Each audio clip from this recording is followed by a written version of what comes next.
안녕하세요. 우리 그 조사론 뒷부분 시험 준비 대비, 그러니까 시험 대비 그 수업을 동영상으로 여러분들한테 제공해 드리려고 요 뒷부분 여기 측정 오류부터, 그러니까 사실 6강의 뒷부분인데요. 여기서부터 조금 빠진 부분이 있어서 이 부분부터 다시 말씀드리겠습니다. 사실 오류는 뭐 측정 오류도 있고 표집 오류도 있는데 여기서는 측정 오류예요. 측정할 때 나오는 오류. 그래서 측정 오류는 대체로 설문지를 작성하는 질문지나 설문지의 구성이나 그런 모습들, 그리고 조사를 할 때 그 과정, 절차, 뭐 이런 거에서 나오는 오류입니다. 그런 과정에서 발생하는 오류. 그러니까 측정 도구와 측정 방법과 과정에서 발생하는 오류가 측정 오류인데요. 그래서 오류는 크게 신뢰도와 타당도를 떨어뜨리는 오류가 있는데요. 여기서 측정과 관련된 신뢰도와 타당도가 뭘 의미하냐면, 신뢰도는 요 표적 요 그림을 보면 알 수 있는데, 우리가 매번 솔직히 내가 오늘도 같은 조사를 내일도 모레도 내년에도 할 수 있잖아요. 할 때마다 다른 값이 나오는 건 신뢰도가 떨어진다고 할 수 있는 거고요. 그리고 타당도는 뭐냐면 그래서 이렇게 조사할 때마다 그 비슷한 값이 나오면 이거는 신뢰도는 높은 거죠. 근데 근데 여기 우리 요 표적에 맞히지 못하는 거, 즉 표적에 맞춘다는 의미는 우리가 조사하고자 하는 걸 조사하는 거, 그게 타당도예요. 측정이 있어서의 타당도. 그래서 예를 들어서 자존감 척도가 진짜 자존감을 측정하고 있는가입니다. 그래서 진짜 자존감 척도가 자존감을 측정하고 있다면 타당도가 높은 거고요. 근데 그 척도를 매번 쓸 때마다 비슷한 값을 보인다면, 그리고 비슷한 값을 보여야 하는 그런 비슷한 사람들이 비슷한 값을 보인다면 그건 신뢰도가 높은 거고, 그렇지 않다면 낮은 거고. 그래서 첫 번째는 표적은 못 맞췄으니까 타당도 떨어지는 거죠. 하지만 값들은 일관돼요. 신뢰도 높은 거고요. 두 번째 그림은, 이거는 이 표적을 중심으로 분포는 해서 타당도는 높은데 값들이 조사할 때마다 다른 거예요. 이거는 신뢰도가 떨어지는 거죠. 타당도는 높은데 요거는 둘 다 높은 거다. 그래서 이렇게 측정 도구와 측정 방법 과정을 우리가 설계해야 된다는 겁니다.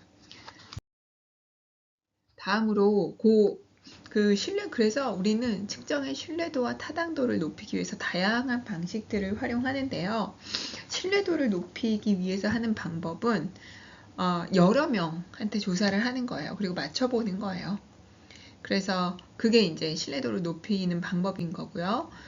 이거는 이제 여러 명한테 해서 약간 유사한 특성을 가진 사람들한테 해보는 거죠. 근데 그 값들이 좀 관계성이 높게 나오는가, 상관관계를 보는 거예요. 높게 나오는가를 보는 거고, 검사, 재검사는 한 명이 여러 번 해보는 겁니다. 그래서 그 값이 유사하게 계속 나오는가, 그 점들이 비슷한데 찍히는가를 보는 거예요. 여러 사람들한테 또 한 사람한테 여러 번.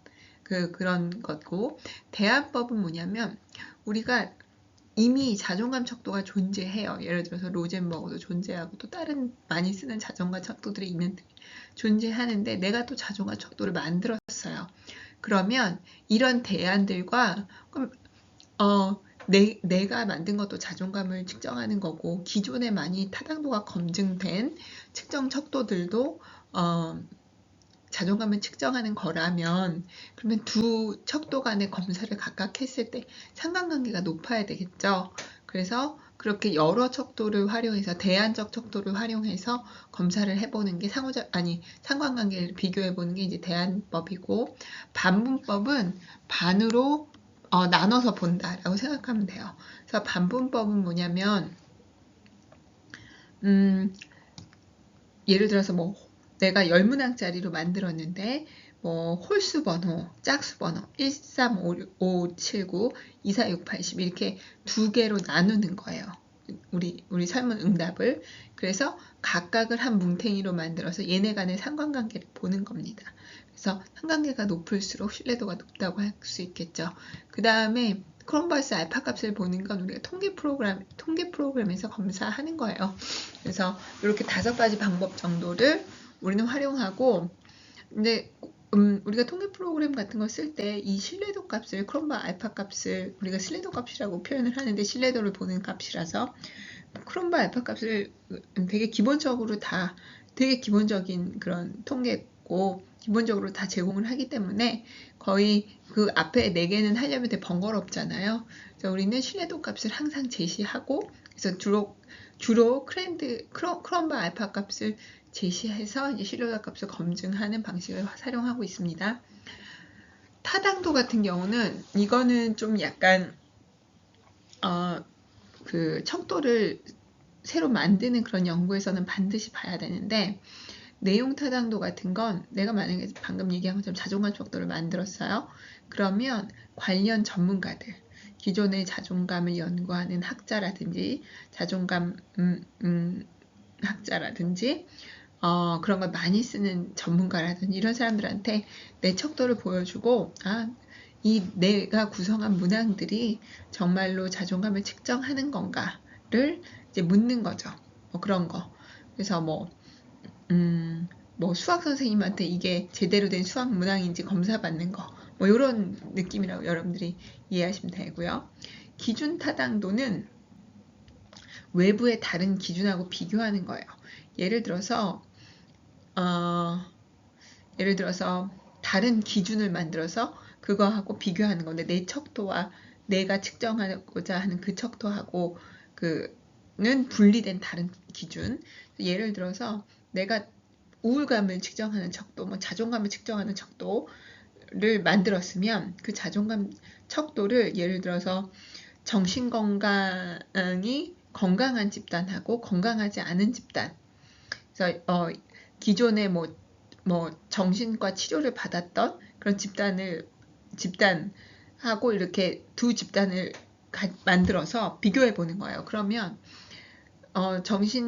상대적으로 정신 건강한 집단한테 자존감 척도, 그 다음에 건강하지 않은 집단한테 자존감 척도를 해서 건강하지 않은 집단에서 자존감 값이 낮게 나온다면 이거는 대체로 이게 자존감이 좀 약간 안 맞는데 우울 척도라면 이게 얘기해 볼 수 있겠죠. 우울 척도나 불안 척도. 그러면 이제 정신과 치료 경험이 있거나 현재 이용하고 있는 집단은 상대적으로 우울 불안 값이 높게 나올 수 있겠죠. 아닌 집단에 비해서. 뭐 이러면 이런 외부 기준을 따로 만드는 거예요. 타당한. 그래서 비교했을 때 이게 합리성을 보인다면 그 척도는 우울을 측정하기 위해서 적절하게 만들어졌다. 이렇게 타당도가 높다. 이렇게 얘기해 볼 수 있겠죠.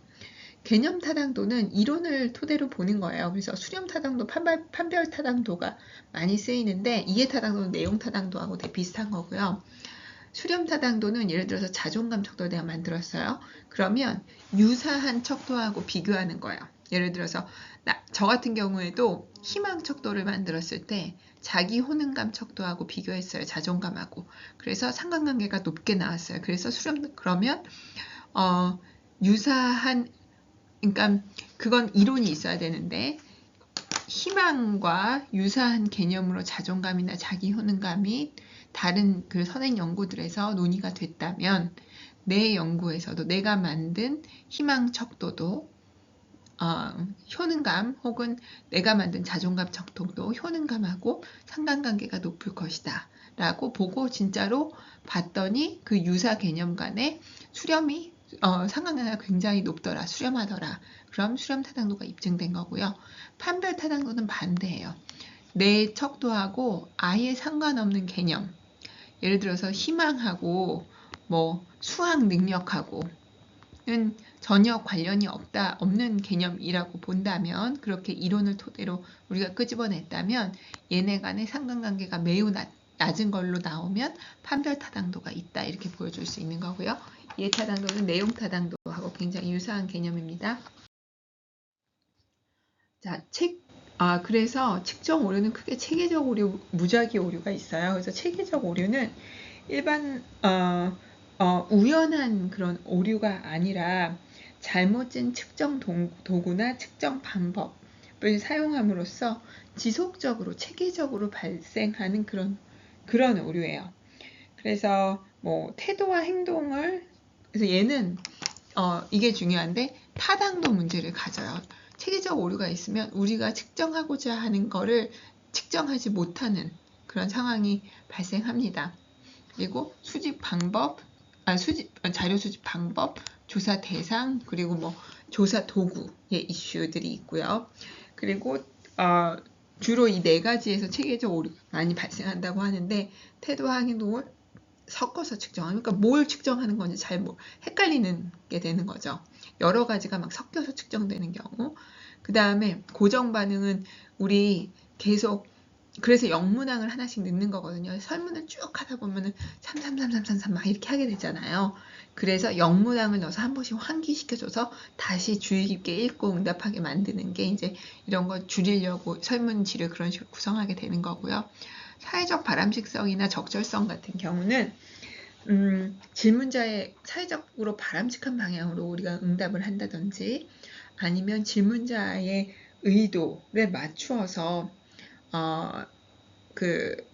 응답을 한다든지 그럴 때 발생하는데 예를 들어서 교수가 보는 상황에서 수업 만족도, 강의 만족도를 조사한다든지 또 뭐 민주당원들한테 민주당의 정책을 평가하게 그거에 대해서 지지 정도를 측정한다든지 아니면 뭐 관리자들한테 관리자들의 리더십에 대해서 관리자가 보는 앞에서 그 부하 직원들이 평가하게 한다든지 이런 게 발생할 수 있습니다.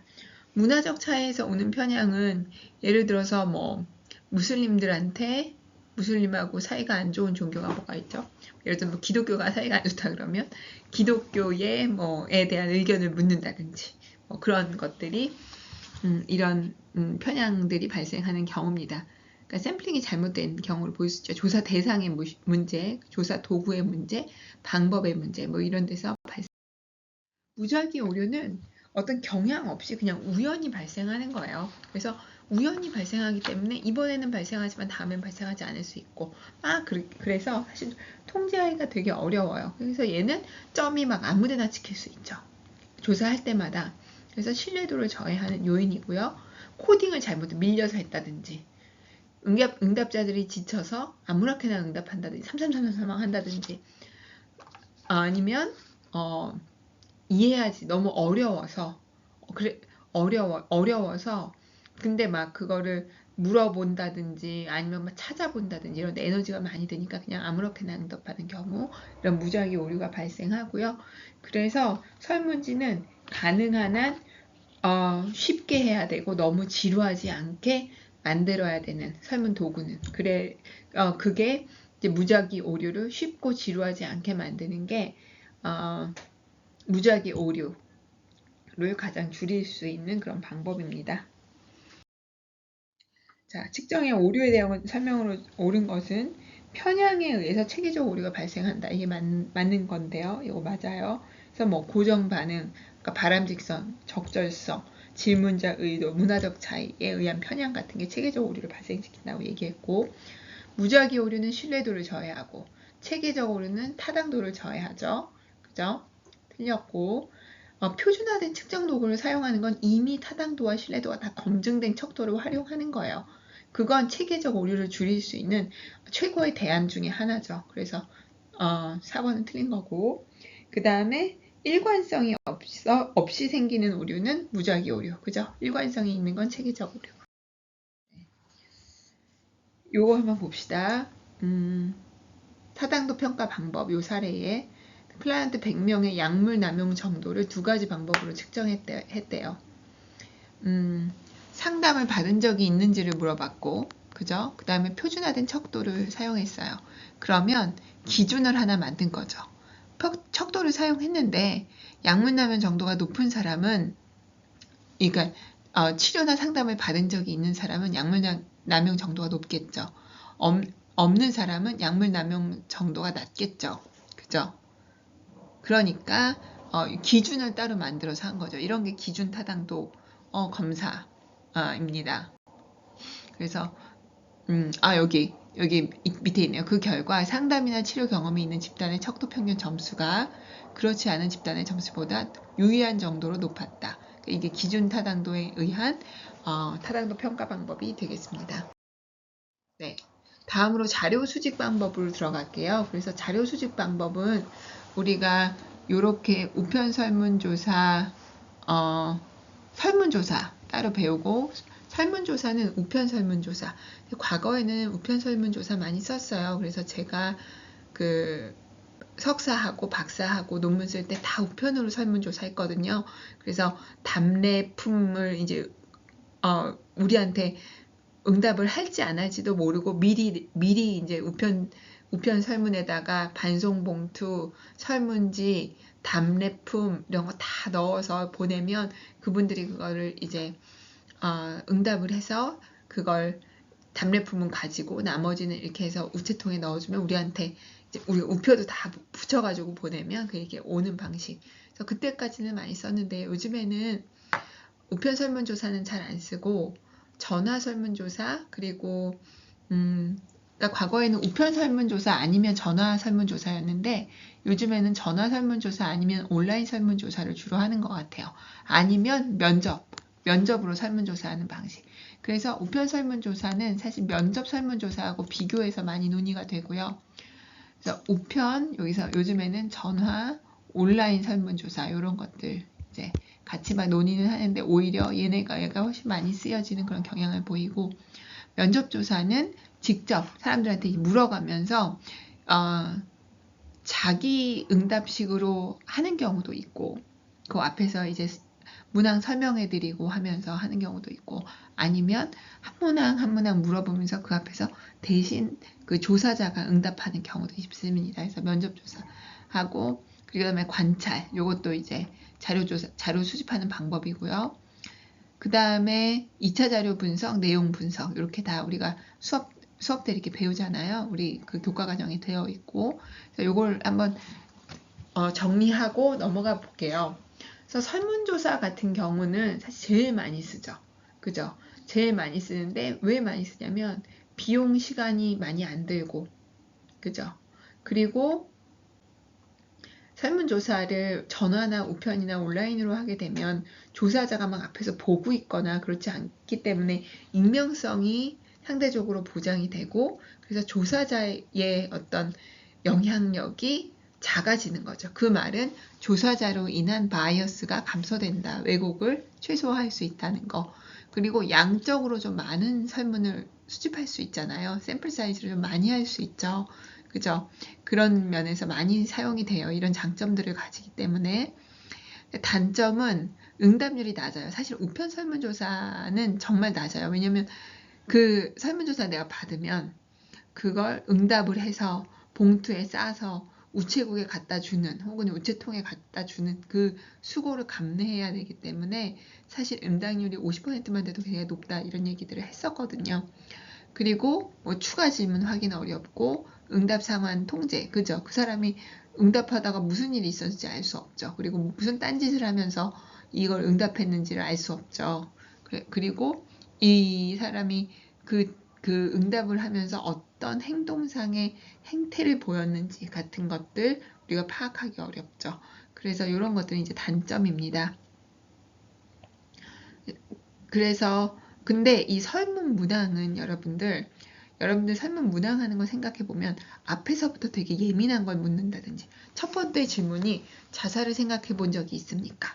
이런 거 그런 거 그래서 민감한 질문 나오면 약간 딱 이게 저항이 일어날 수 있어요. 그래서 이런 민감한 질문은 뒤로 보내고 또 응답하기 어려운 질문들이 있어요. 예를 들어서 지난 3개월간 여러분 가구 소득은 얼마입니까?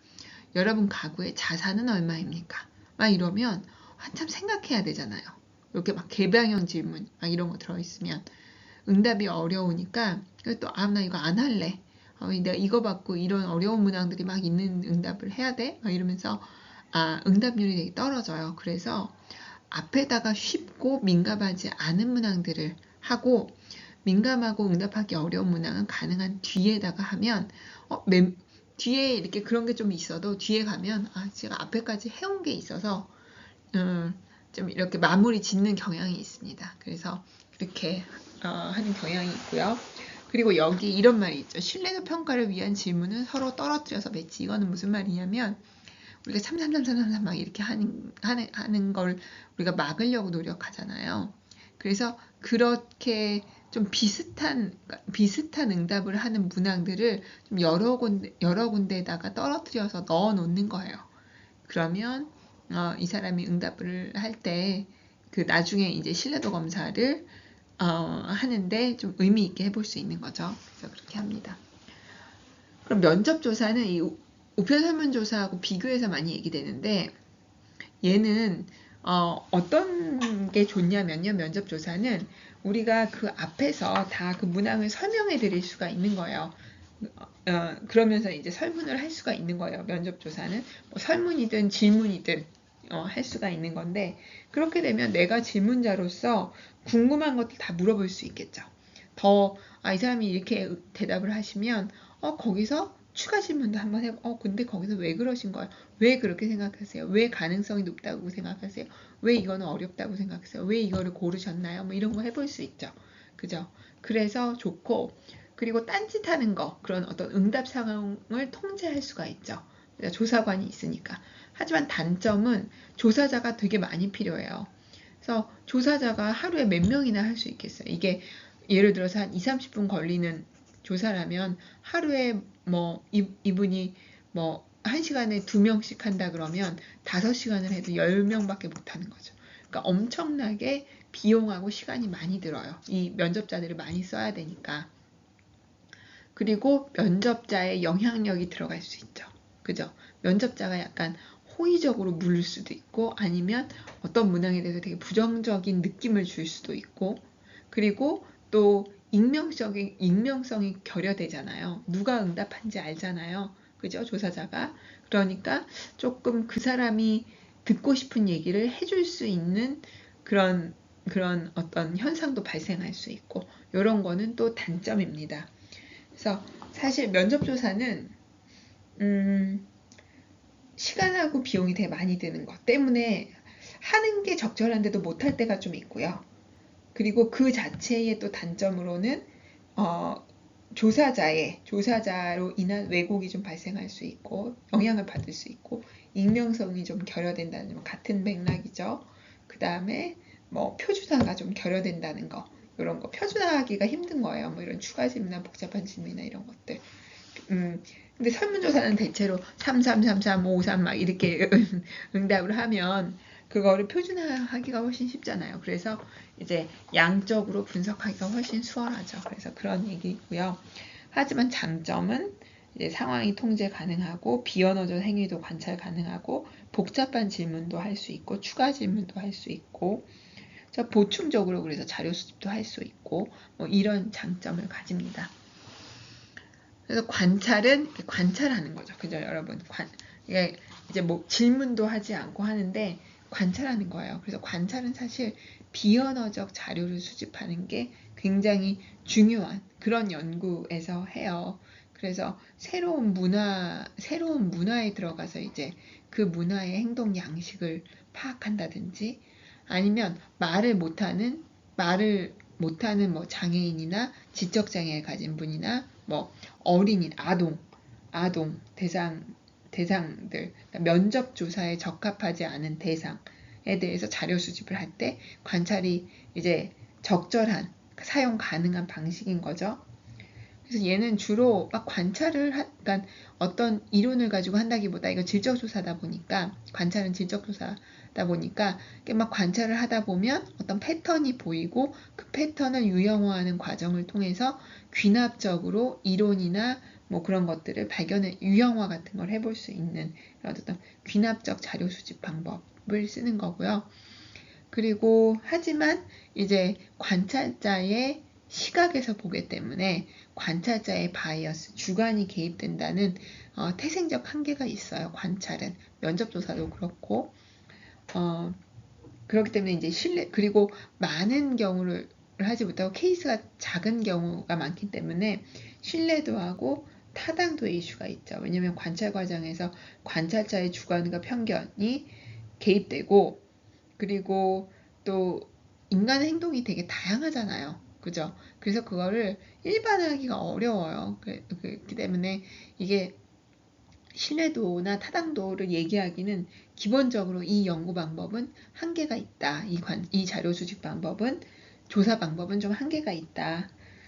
그지만 새로운 현상을 탐색한다든지 새로운 문화를 탐색한다든지 뭐 이런 데에는 굉장히 적합할 수 있다라는 거고요. 그리고 비언어적인 것들과 할 수 있다라는 겁니다.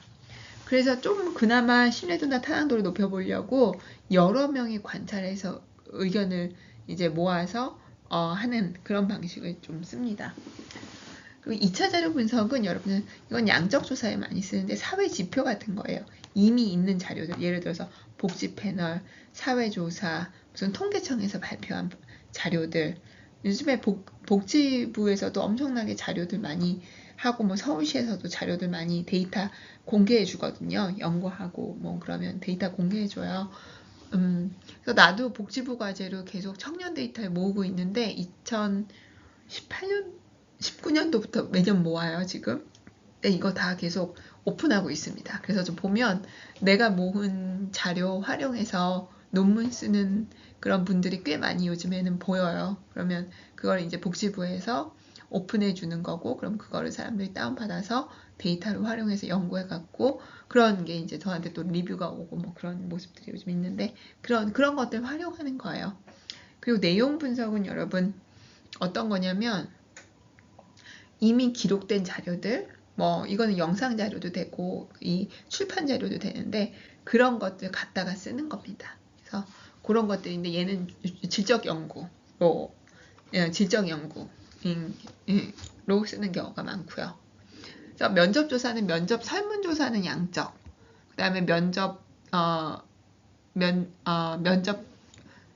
질문 조사는 주로 질적 조사가 되고요. 관찰은 질적 조사, 2차 자료 분석은 주로 양적 조사, 내용 분석은 주로 질적 조사, 그렇게 많이 활용됩니다. 설문 조사는 양적 조사고요. 우편이든 전화든 온라인이든. 한번 하나씩 들어가 보죠. 다 얘기한 거라 간단히만 얘기할게요. 여기서부터는. 설문 조사는 여러분 장점이 비용하고 시간을 절약할 수 있고 많은 사람한테 할 수 있어요. 그리고 다양한 변수, 우리가 5장, 6장 금방 하잖아요. 대체로. 그죠? 그래서 주로 객관식이고 해서 금방 하기 때문에, 그래서 양적 조사를 할 때 제일 수월한 방식이에요. 그래서 설문조사를 제일 많이 쓰고요.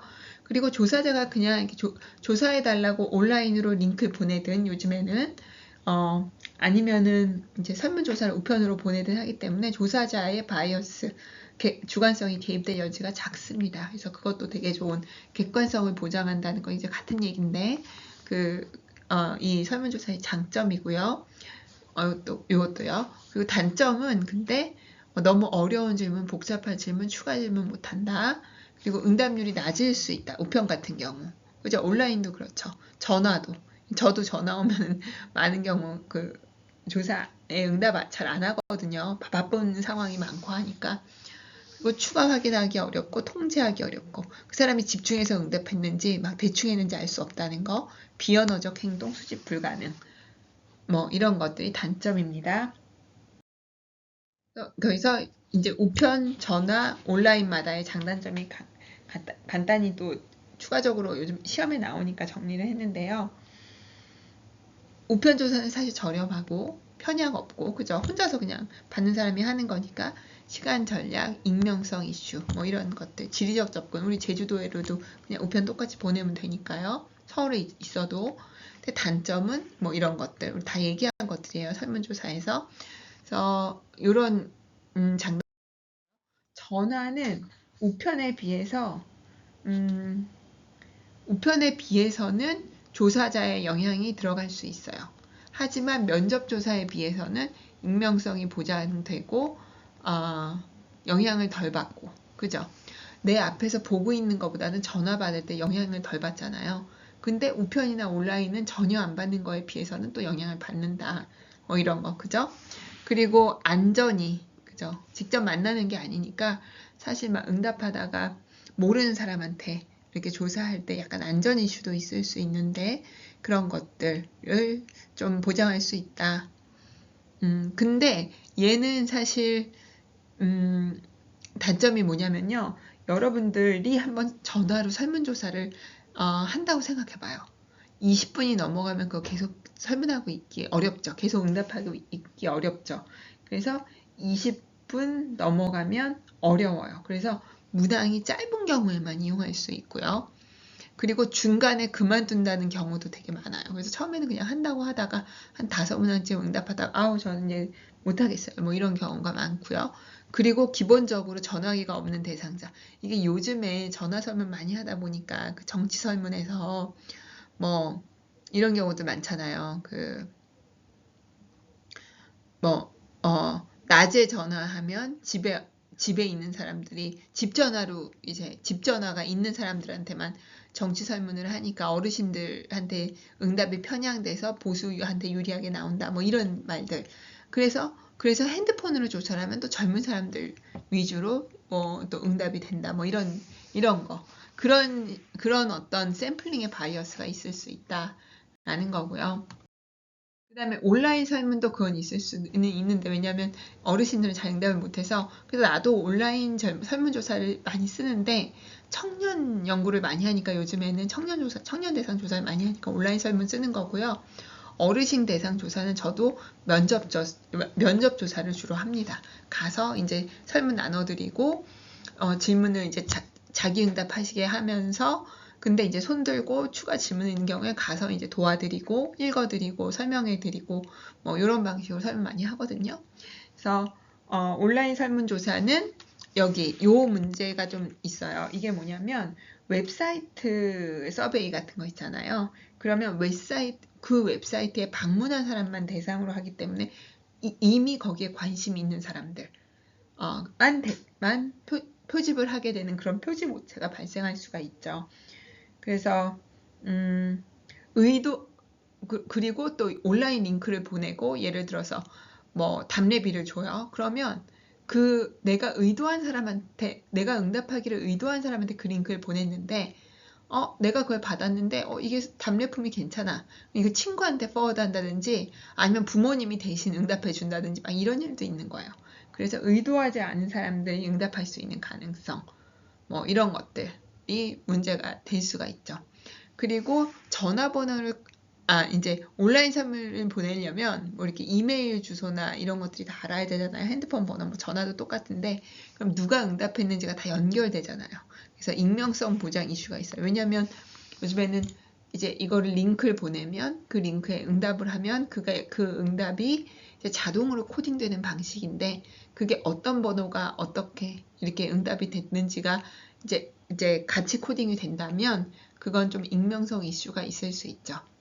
근데 나 같은 경우는 이거 쓸 때 이제 번호별로 누가 이렇게 됐는지는 안 나오는데 번호는 아니지만 누가 응답했는지는 알 수는 있어요. 그래서 제한적이다라는 거고요. 이제 여러분들 뭐 구글이라든지 구글 그 서베이 몽키나 뭐 다 그런 이슈가 좀 있죠.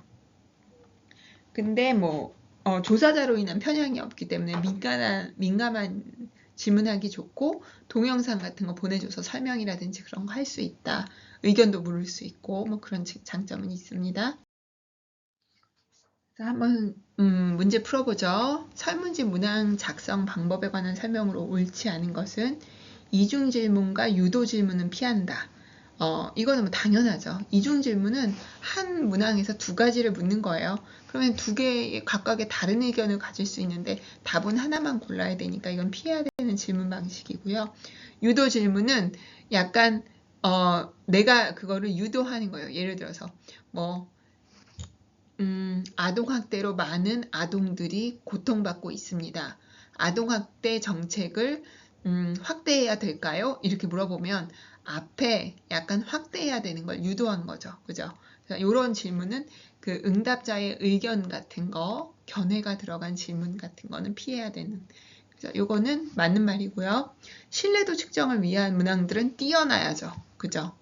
띄어놔야죠. 이게 틀린 말이고 응답하기 쉬운 문항은 앞에 배치하는 게 맞고 일반적인 거, 응답하기 쉬운 거 앞에 놓고, 그리고 민감한 거, 복잡한 거, 어려운 거, 응답하기 어려운 거 뒤에 놓고, 객관식 문학에 응답한, 그쵸. 상호 배타적이어야죠. 1번과 2번이 중복적이면 안 된다. 그래서 모든, 객관식 문항 중에 하나만 고를 수 있어야 된다.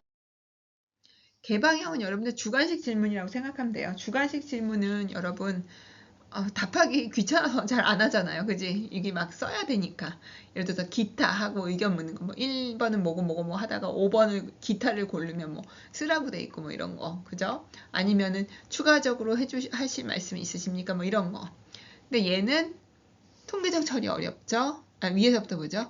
의견 태도를 파악하기 어렵다 아니죠. 의견 태도를 파악하려고 개방형 질문을 넣는 거예요. 이게 답인 것 같은데, 이게 틀린 것 같은데. 그리고 두 번째, 해석의 편견이, 그죠? 해석은 이게 굉장히 주관적으로 쓰는 거기 때문에 편견이 개입될 수 있고, 주관식이기 때문에 심리적 부담 줄 수 있죠. 저 같아도 잘 응답 안 해요. 그래서 분석 해석에, 왜냐면 이거 딱딱 4444 이렇게 코딩하는 게 아니라 적어놨다가 그거를 나중에 또 개방형 코딩을 해야 돼요. 그래서 비슷한 것끼리 또 몇 개씩 묶고, 하는 그 통계적 처리가 어려워요, 사실. 그래서 그냥 통계적 처리 안 하고 물어봐 놨고도 모응답도 많고 그러니까 그걸 나중에 그냥 버려지는 경우도 많이 있습니다. 그래서 그게 이제 개방형 문항이고, 많이 보는 객관식 설문 문항들을 폐쇄형 질문으로 보면 되는데, 여기 해당하는 질문들이 다양한 유형으로 이제 설문 문항을 구성할 수 있어요. 그래서 여과형 질문은 여러분 꼬리에 꼬리를 무는 거 있죠. 꼬리를 무는 거. 이게 수반형이라고도 하는데, 수반형, 꼬리 물기형 같은 거. 예를 들어서 여러분 어디에 만족하십니까? 이렇게 물어보면 1번 매우 불만족, 2번 불만족, 3번 보통 만족, 매우 만족이면 1, 2번의 경우 불만족하는 1, 2번으로 응답하신 경우에는 1로 가고 3, 4, 5번은 그 다음번 문항으로 넘어가고 이런 거 있잖아요. 이유는 무엇입니까? 이렇게 물어보는 거. 요게 바로 수반형 문항, 여과형 질문이 됩니다. 그래서 얘는 이제 꼬리를 무는 질문 같은 거. 이것도 폐쇄형이죠. 이것도 고르는 거니까. 얘도 고르고. 찬반식은 얘 아니요. 그죠? 찬성 반대. 척도식은 1, 2, 3, 4, 5 매우 그렇다. 그렇다. 5점 척도일 수도 있고 4점, 5점, 7점, 11점 다 많이 쓰입니다. 다항 선택식은 중복하는 거. 그죠? 중복 선택 가능한 거. 찬성하시는 것을 모두 고르시오. 이런 거. 2개 골라주세요. 이런 거 다항 선택식이고요. 서열식은 여러분 문항에 서열이 있는 거예요. 그래서 예를 들어서 우리 앞에서도 척도 같은 거에서 배웠는데 난민이 우리나라에 들어오는 것에 찬성하십니까? 난민이 나랑 같은 시도에 사는 거에 찬성하십니까? 나랑 같은 아파트 이웃이 되는 거에 찬성하십니까? 가족이 되는 거에 찬성하십니까? 이렇게 서열식으로 가는 거 이런 게 이제, 그러고 이런 것도 이제 서열식이고, 또 1, 2, 3순위로 묻는 거 그런 것도 서열식입니다. 서열이 있는 질문들. 어쨌든 선택형이니까 다 얘는 폐쇄형이에요. 그래서 폐쇄형 질문, 이게 5개 다 폐쇄형이네요. 예, 다 폐쇄형입니다. 다음으로 설문조사에서 사전검사. 여기서의 사전검사는 사전 사후 검사가 아니라 프리테스트가 아니라 파일럿 테스트예요. 파일럿 테스트. 파일럿 테스트는 여러분, 내가 설문 문항을 만들어서 실제로 500명한테 조사를 할 거예요. 근데 이 설문 문항이나 어떤 설문 문항의 구성이나 설문을 수행하는 과정이나 이런 게 문제가 있는지 한 10명, 20명한테 한번 해보는 거예요. 그래서 파일럿 테스트를 한 다음에 수정 보완하는 과정을 거쳐서 최종 설문지, 최종 조사지, 질문지일 수도 있고 설문지일 수도 있고 최종 조사지, 조사 절차 과정을 확정져요. 그래서 이런 걸 확정지기 위해서 이제 파일럿을 한번 해보는 거예요. 그래서 여기서는 그 사전 검사가 아니기 때문에 1번은 그 목적이 아니고 문제를 점검해 보는 거, 조사 관리 절차 질문지에 있어서의 문제를 점검하고 파악하고 그다음에 수정 보완해서 문제가 있다면 질문지를 확정하고 조사 절차, 조사 관리 방식 확정하려고 하는 겁니다. 그래서 이런 4가지 이유로 하는 거라서 1번이 여기 파일럿 테스트의 목적은 아닙니다.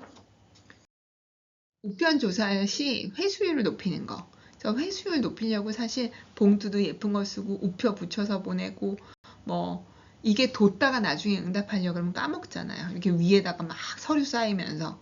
그래서 뭐 연휴, 휴가철, 명절 피해서 조사하고 그 다음에 누가 조사하는 게 사실 개인 조사 내가 누가 뭐 학부생이나 뭐 대학원생이 조사한다 그러면 이게 중요한 조사가 아니네 해서 약간 개인 조사면 그걸 응답할 가능성이 좀 떨어져요. 근데 예를 들어서 복지부, 통계청 이런 데가 이제 응답한다 그러고 또 사례도 잘 충분히 좀 집어넣고 그러면 부담이 돼서 이 응답을 잘 합니다. 그래서 전에는 뭐 도서상품권 같은 걸 많이 넣었었는데요. 저는 미국에 있을 때는 현금, 뭐 1불짜리 뭐 이런 현금 있잖아요. 빳빳한 새 돈을 딱 넣어서 오는 거예요. 그러면 돈 받고서 안 하기가 좀 어려운, 해줘야겠다. 뭐 이런 생각을 하게 만드는 게 있어요. 그래서 사례 지급, 예쁜 봉투, 그쵸. 기다려서 미응답자들 예를 들어 30%가 왔어요. 그럼 나머지 70%한테 전화해서 이제 다시 상기시켜 주는 거죠. 전화하면 또 한 20% 와요. 그럼 또 한 번 전화하는 거야. 50%한테. 뭐 이런 식으로 이게 독촉 전화하는 거죠. 그래서 이거 하는 거, 피해서 조사하는 거, 정보 기재하는 거, 이거 다 회수율 높이기 위해서 하는 겁니다. 그래서 다 답이네요.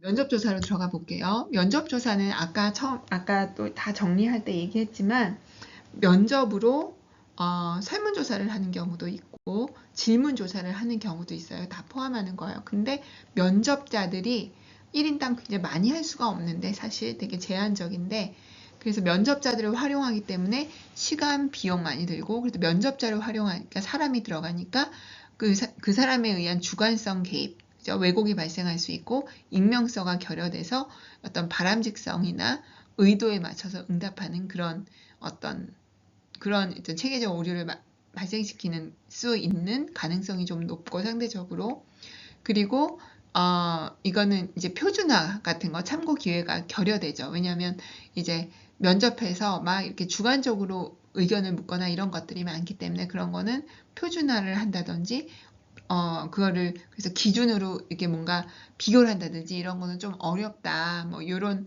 단점을 갖고 하지만 통제할 수 있고 비행위적인 거 관찰할 수 있고 융통 예를 들어서 무슨 일이 발생하면 면접자가 이렇게 해보죠. 뭐 이런 거. 그죠? 하면서 통제도 가능하고 융통적으로 대응할 수 있고 응답률이 높죠. 끝까지 다 물어보고 가져오는 거죠. 면접자가. 그래서 이거는 끝까지 다 응답하고 응답률도 높고 일단 응답자로 안 친다면 그리고 보충적 자료 수집에 좋다. 관찰은 여러분 이건 질적 조사죠. 방금 얘기한 이제 면접 조사는 양적 조사일 수도 있고 질적 조사일 수도 있는데 관찰은 질적 조사입니다. 그래서 관찰하는 거예요. 제일 중요한 건 비언어적 행동, 자료 수집 가능하고 이제 이해력이 떨어지거나 이렇게 말하는 게 좀 어려운 친구들 아니라 대상자들한테 이제 자료 수집이 가능하다는 거. 거기에 쓰기에 적절해요. 어린이나 뭐 지적장애인이나 이런 분들. 그리고 귀납적, 그죠? 그리고 질적 연구 뭐 이런 데 많이 활용이 되는 거고요. 종단 분석도 가능해요. 그렇죠? 우리 얘기했죠. 질적 조사도 다 종단 분석 가능하다. 올해 관찰하고 내년에 관찰하고 내후년에 관찰할 수 있고 달달이 관찰할 수도 있고 그렇죠? 자연스러운 환경에서 그냥 처음에 얘기는 하겠지만 그냥 거기 이제 같이 생활인처럼 생활하면서 이제 보는 거예요. 그리고 이제 뭐 그렇다 뭐 이런 특징들 여러분 보시면 될 것 같고요. 근데 관찰도 관찰자가 투입이 되잖아요. 그죠? 관찰자가 투입이 때문에 얘도 시간 비용 많이 들고 표본수가 제한적이죠. 그리고 외생면수 통제가 다른 어떤 영향력이 막 생길 수 있죠. 왜냐면 통제하는 게 아니라 그냥 자연스러운 상황에서 관찰하는 거기 때문에 그래서 그게 장점이자 단점인 거예요. 그리고 관찰자의 시각으로 보기 때문에 왜곡 가능성이 있고요. 이거 다 여기 같이 들어가는 얘기죠. 그래서 일반화도 제한적이고, 그리고 신뢰도 타당도 이슈가 있고, 계량화 어렵고, 이런 특징들을 가집니다. 그리고 실제로 관찰을 하기 어려운 상황이 많죠.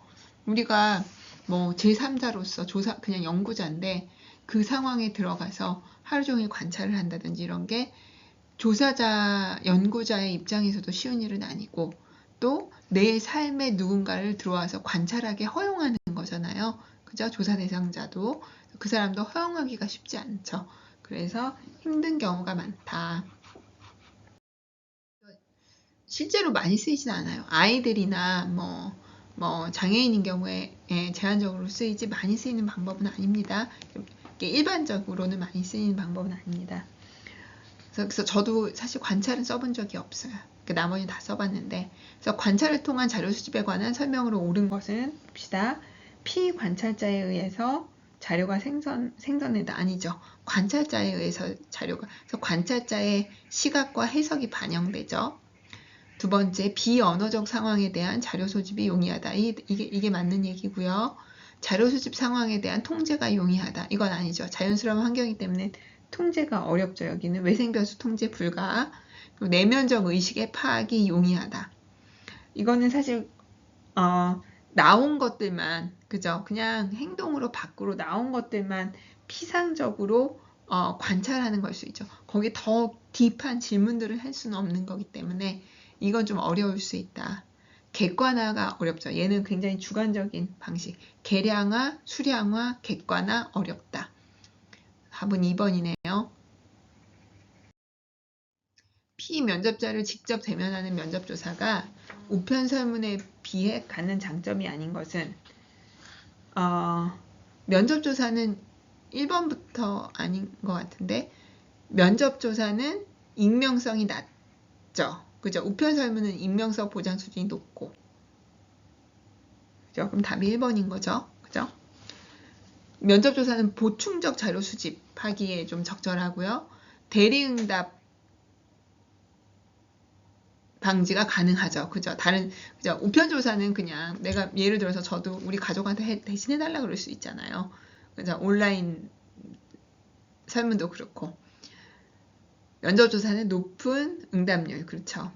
심층적 이해가 가능하다. 추가 질문, 깊은 심층 질문 가능하죠. 답은 1번. 그죠? 2차 자료 분석, 내용 분석으로 넘어가 봅시다. 2차 자료 분석은 여러분 기존에 있는 자료, 주로 사회 지표, 이미 있는 통계 자료, 뭐 이런 것들을 활용하는 거예요. 그래서 2차 자료 분석의 장단점을 한번 보면 내가 조사에 쓰는 시간, 비용 절약할 수 있고요. 나의 주관적인 어떤 시각이나 그런 것들이 질문지나 설문지나를 만드는 데 있어서 또 관찰하거나 또 해석하는 데 있어서의 나의 주관성이 반영되지 않죠. 그래서 비반응적, 비관여적. 그리고 종단 자료 확보 가능하죠. 우리 실업률 어떻게 변하는지, 성별 어떻게 변하는지, 출산율 어떻게 변하는지, 뭐 이런 거 다 볼 수 있죠. 그죠? 국제 비교 가능하고, 고령화가 얼마나 빨리 진행되고 있는지, 뭐 이런 거 다 볼 수 있고, 그리고 우리 사회조사 같은 거, 그 다음에 복지 패널, 노동 패널, 이런 거 다 종단 자료 활용 가능하죠. 요즘에 서울 서베이도 거의 매년 나오고, 그리고 요즘에 청년 서울 패널, 서울 청년 패널 뭐 이런 것도 있고, 그죠? 뭐 이런 것들 하면 종단 자료 확보에도 되게 용이하고, 국제 비교도 가능하죠. 그죠? 우리 국제 비교, 뭐 OECD 국가 비교 이런 것도 많이 하잖아요. 이 지표로. 그래서 이런 거에 되게 그 강점을 가진다. 반면 내가 연구하려는 게 딱 없어. 나는 행복하고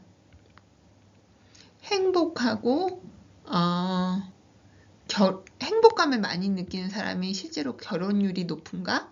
이런 연구를 20, 30대한테 하고 싶어요. 20대와 30대한테. 근데 행복 척도에 대한 행복 자료하고 20, 30대한테 행복하고 결혼 여부 혹은 결혼 의향 결혼 의향을 묻는다. 결혼 의향하고 자녀 출산 의향 뭐 이거를 이제 알고 싶으면 요 세 가지가 다 들어있는 데이터가 있어야 되잖아요. 그죠? 근데 요런 거가 없을 가능성이 높다. 사실 이 이유로 2차 자료를 잘 못 쓰고 내가 조사를 하는 거예요. 내가 이거 알고 싶은데 혹은 뭐 자살 의도하고 보고 싶어. 근데 이런 거 내가 관심 있는 변수들, 내가 관심 있는 지표들이 다 들어간 데이터 찾기 어려워서 많은 경우 내가 직접 설문조사나 질문조사를 하는 거죠. 이제 면접조사를 하는 거죠. 그래서 요게 제일 큰 단점입니다. 그리고 조사적 정의나 내가 생각한 거하고 다를 수 있어. 나는 행복을 A 척도로 보고 싶은데 조작적 정의하고 싶은데 얘는 B로 봐.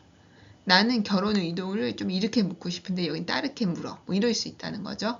최신 자료를 확보하는 게 어려울 수 있고 이제 자료와 현실 차이가 존재할 수 있고 신뢰도 타당도 문제 가질 수 있다. 그 내용 분석은 뭐냐면 기록물을 분석하는 거예요. 그래서 여러분 텍스트 마이닝이라는 말 좀 들어봤죠? 요즘에 이 연구 많이 해요. 그 웹사이트 갖고도 많이 하는데, 그러니까 웹 자료 갖고도 많이 하는데, 나도 요즘에 무슨 연구, 이 내용 분석으로 하고 있냐면은 텍스트 마이닝에서 연구하는데, 그러니까 기록물 연구, 이제 문헌 연구를 하는 건데, 그래서 텍스트 자료를 양적 자료로 바꾸는 거예요. 그래서 관련돼서 되게 우호적인 표현은 몇 번 나왔고, 그 다음에 되게 안 우호적인, 되게 적대적인 표현은 몇 번 나왔고, 얼마나 많이 됐고, 이 주제와 관련된 뭐 10년간의 기록물에서 주로 어떻게 표현됐고, 막 이런 식으로 이 질적 텍스트 자료를 양적으로 바꾸는 거예요. 얘는 몇 회 뭐 이런 식으로 바꾸는 건데 나는 요즘 뭘 분석하고 있냐면 청년들이 어떤 프로그램의 서비스에 특정 특성을 가진 청년들이 어떤 사업에 참여하고 수기를 냈어요. 600명이 수기를 제출했는데 그 수기를 한 2페이지 정도로 썼거든요. A4로. 그거를 분석해서 해당 프로그램에 참여하면서의 청년들의 경험. 그러면 거기서 많이 나온 단어들이 있는 거예요. 이런 정서적 안정, 뭐 편안함, 뭐 희망, 회복 이런 표현들이 막 나오는 거예요. 그게 몇 회 나왔나 이런 걸 막 보는 거지. 그래서 이 프로그램은 어떤 경험, 참여하면서 청년들이 어떤 경험을 한 걸로 뭐 발견됐다. 뭐 이런 연구를 하고 있어요. 그런 거 여러분 생각해 볼 수 있는 거예요. 아니면 최근에 우리 학생은 어떤 특정 주제와 관련된 유튜브가 있잖아요. 그래서 유튜브를 뭐 지난 뭐 일주일간 관련 유튜브. 근데 그 유튜브 중에서 뭐 예를 들어서 몇 회 이상의 사람들이 본 그런 유튜브를 골라서 예를 들어서 5개가 있어요. 일주일 동안. 그럼 5개에 달린 댓글을 보는 거야. 예를 들어서 캄보디아 사건에 대한 캄보디아 뭐 요즘에 그런 사건 있잖아요.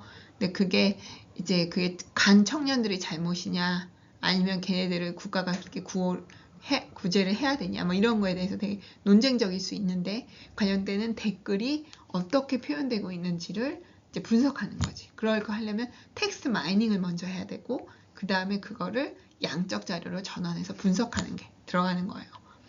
그래서 뭐 그런 것들 해볼 수 있어요. 나는 뭐 국민청원도 옛날에 문정부 때 국민청원 활발하게 활용될 때 국민청원에서 발견되는 복지 욕구, 청년들의 복지 욕구 뭐 이렇게 2개 연구도 이 방식 내용 분석 방식으로 했었거든요. 이런 것들. 그래서 이런 것들 예를 들어서 가능하다. 빈곤에 대한 언론 묘사가 IMF 전후에 어떻게 바뀌었냐. 더 좀 허용적이 됐냐 뭐 이런 거. 그다음에 장애인의 연애 결혼은 어떻게 묘사되고 있는가 요즘에 이런 거. 장애인의 나도 최근에 어떤 그 지적 장애인 2분이 결혼하셨는데 그 2분의 출산에 대해서 가족이 다른 의견을 보인 거에 대해서 사람들이 이제 얘기를 하는 거, 뭐 찬반 얘기를 하는 거를 이제 경험한 적이 있는데 그런 거 우리가 한번 볼 수 있는 거죠. 그런 게 웹사이트에서 사람들은 어떤가, 드라마, 영화, 예능에서는 어떻게 표현되는가, 뭐 이런 것들 해볼 수 있다. 일간지 기사, 형법과 민법, 이런 영상 기록물, 언론 묘사, 뭐 이런 것들을 활용하는 게 내용 분석이다. 이것도 최근에 많이 쓰여요. 워낙 특히 웹사이트 자료 같은 것들도 많이 쓰여요. 그래서 내용 분석의 장단점은 이것도 2차 자료잖아요. 그치? 2차 자료인데 내용 분석은 여러분이 양적 연구를 하는 거예요. 주로 수량화해서 양적 자료로 전환해서, 그러니까 계량화, 수량화해서 양적 연구를 하는 건데 2차 자료를 쓰니까 조사 수집의 시간 비용 절약, 그죠? 내가 안 하니까 2차 자료니까 비반응적 비관여적, 그리고 안정적이죠. 10회씩 복구가 용이해요. 그냥 뭐 날리는 게 아니라, 그리고 직접적 자료 수집이 불가능한 자료 분석이 가능하지, 그치? 그리고 장기간에 걸쳐서 일어나는 과정, 아까처럼 IMF 전후 뭐 이런 식으로 비교도 가능하다라는 거고요. 근데 기록으로 남은 것만 분석 가능하고, 실제 그게 정말 그 당시에 사람들의 의견을 더 잘 반영하는 거냐는 알 수 없죠. 소수의 의견일 수도 있다는 거지, 그죠? 그래서 실제적 자료의 타당도 신뢰도 확보가 어렵고, 자료 분석의 시간 비용, 그러니까 이거는 질적 자료를 양적으로 전환해야 되기 때문에 거기서 에너지가 되게 많이 들어요. 그래서 그런 게. 그러니까 나도 요즘에 거기서 경험을 뽑아내는데 경험이 아닌 그런 단어들이 많이 이렇게 잡히잖아요. 그걸 하나씩 수기로 빼는 거지. 그게 사실 시간이 많이, 그러니까 직접 자료를 수집하는 시간 비용은 절약되지만 자료를 분석하는 데는 에너지가 많이 들어요. 딱 내가 필요한 거 뽑은 게 아니기 때문에 그런 단점은 있다. 2차 자료의 특징으로 옳지 않은 것은 비교적 적은 비용으로 대규모 사례 분석 가능하다 맞고, 자료의 결집값은 추적할 수 없죠. 2차 자료 분석은 우리가 한 게 아니니까 추적 불가능. 직접 수집하지 않아도 된다 맞고, 기존 데이터를 수정 편집해 분석할 수 있다 맞고, 정부나 연구소 통계제를 활용할 수 있다. 그쵸? 여기 조사 방법의 특징, 보편적 복지에 대한 한국 사회의 인식 변화를 알아보기 위해 과거 10년간 주요 일간지, 예를 들어서 아동 수당에 대한 일간지의 보도자료를 분석한다든지, 노인기초연금에 대한 일간지 보도자료를 분석한다든지, 청년 수당에 대한, 기본소득에 대한 보도자료 분석해 볼 수 있지. 그죠? 이거 내용 분석이잖아요. 그치? 보자. 표집이 불가능하다. 아니죠. 표집 가능하죠. 뭐 언제부터 언제까지 주요 일간지 뭐 5대 일간지만 보겠다. 뭐 이렇게 표집을 할 수 있죠. 수량 분석, 이거는 수량화 해야 돼요. 계량화 해야 되고. 그러니까 1번, 2번은 다 틀리네. 왜냐면 가능하니까. 그죠? 보도자료 문장에 나타나지 않은 숨은 내용도 코딩해요. 이거는 꼭, 그러니까 내용 분석은 주관성 개입을 일부 허용하기 때문에 그러니까 굉장히, 그러니까 나의 해석이 들어갈 수 있어요. 그래서 나의 해석에 기반해서 예를 들어서 우호적인 표현으로 그걸 넣는다든지, 되게 명확하게 나는 찬성한다가 아니지만 찬성 입장으로 넣는다든지, 뭐 이게 가능한 거지. 그래서 코딩할 수 있어요. 얘도 틀린 거네. 인간의 모든 형태의 의사소통 기록물을 활용할 수 있다. 맞아요. 이건 영상도 되고 뭐 다 돼요.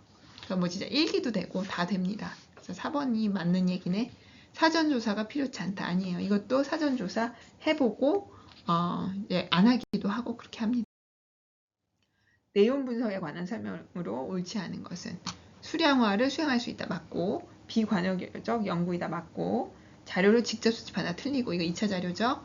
실제적 타당도 확보가 어렵다 맞고, 질적 내용 양적 자료 맞거나 맞다. 답은 3번.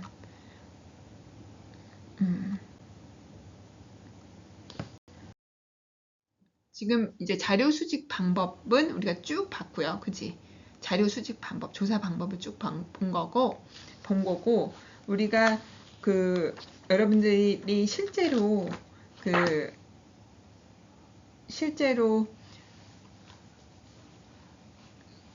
여러분들이 현장에 나가서 사회조사를 하게 되면 욕구조사하고 평가조사를 많이 해요. 그래서 욕구조사하고 평가조사를 우리가 따로 좀 보는데 그 내용을 여기서 좀 살펴보겠습니다.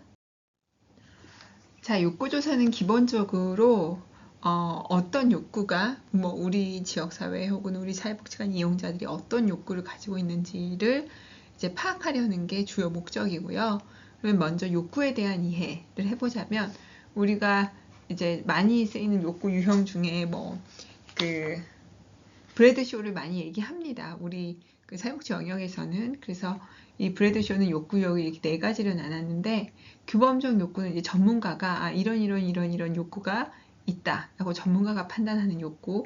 인지된 욕구는 당사자가 인지하고 있는 욕구. 나는 경제적으로 좀 이런 욕구가 있고 또 정서적으로 이런 결핍에 따른 욕구가 있고 뭐 이런 것들 인지하고 있는 거. 하지만 표현은 안 한 거.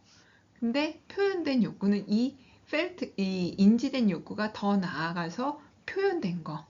그래서 실제로 서비스를 얻기 위해서 대기에 올렸다든지 뭐 신청을 했다든지 이런 게 표현된 욕구고요. 그리고 내가 인지하고는 표현하진 않았는데 보니까 다른 사람들은 이런 욕구가 있네. 다른 지역에는 이런 서비스가 있네. 이런 게 나도 있으면 좋겠네 하는 거. 이런 게 이제 비교를 통해서 정해지는 욕구입니다. 그래서 욕구가 새로 생성되기도 하는 거죠. 그래서 이런 욕구 유형들이 있어요.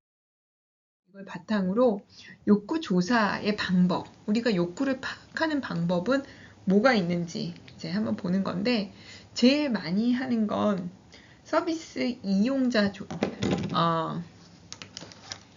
서비스 주요 정보 제공자, 서비스 제공자, 이용자 서베이 조사 이런 것들 많이 합니다.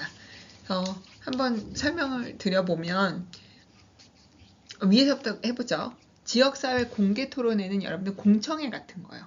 예를 들어서 장애인의 접근성 관련된 공청회를 듣는다. 그래서 공청회라는 거는 공개 토론회, 공청회라는 거는 그 주제에 관심 있는 사람들이 참여해서 의견을 내는 거죠.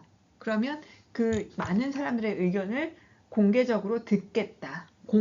듣겠다라는 거예요. 그래서 거기 가서 많은 사람들이 이제 얘기를 하면 이런 욕구가 있구나라고 정책 결정자들이나 뭐 정책 결정을 지원하는 연구자들이나 정리해서 듣고 정책에 반영하거나 서비스를 새로 만들거나 뭐 이런 걸 할 수 있는 거죠. 근데 공청회의 한계는 뭐냐면 여러분들 이렇게 많은 사람들이 관심을 갖고 오질 않아요. 그래서 특정 이해 집단이나 특정 거기에 관심이 있는 그래서 장애인 뭐 예를 접근성과 관련된 공청회를 연다. 그러면 장애인 집단들이 몰려올 가능성이 큰 거죠. 그래서 뭔가 욕구가 과대표집되거나 뭐 특정 소수의 어떤 의견이나 욕구만 반영되거나 혹은 이해관계자의 의견이 좀 집중 반영되거나 뭐 이런 그 한계가 있을 수 있습니다. 주요 정보 제공자 조사는 우리 지역의 주요 예를 들어서 장애인 접근성 관련이면 장애인 접근성과 관련된 주요 정보 제공자들인 거죠. 그래서 장애인을 주로 연구하는 장애인 영역의 어떤 연구자 그리고 장애인과에 있는 그 지역사회 예를 들어서 우리 중구의 장애인 복지과 사업 담당자 선생님, 그죠? 공무원 그리고 우리 지역의 장애인 시설 기관 그리고 장애인 단체 이런 분들, 그죠? 그런 분들 그러니까 장애인의 문제, 어려움 그리고 어떤 그 관련된 뭘 하는 데 있어서의 어떤 장벽들 그리고 가족 뭐 이런 다양한 그런 문제들을 잘 이해하고 있는 주요 정보 제공자들을 다양하게 모아서 의견을 듣는 거죠.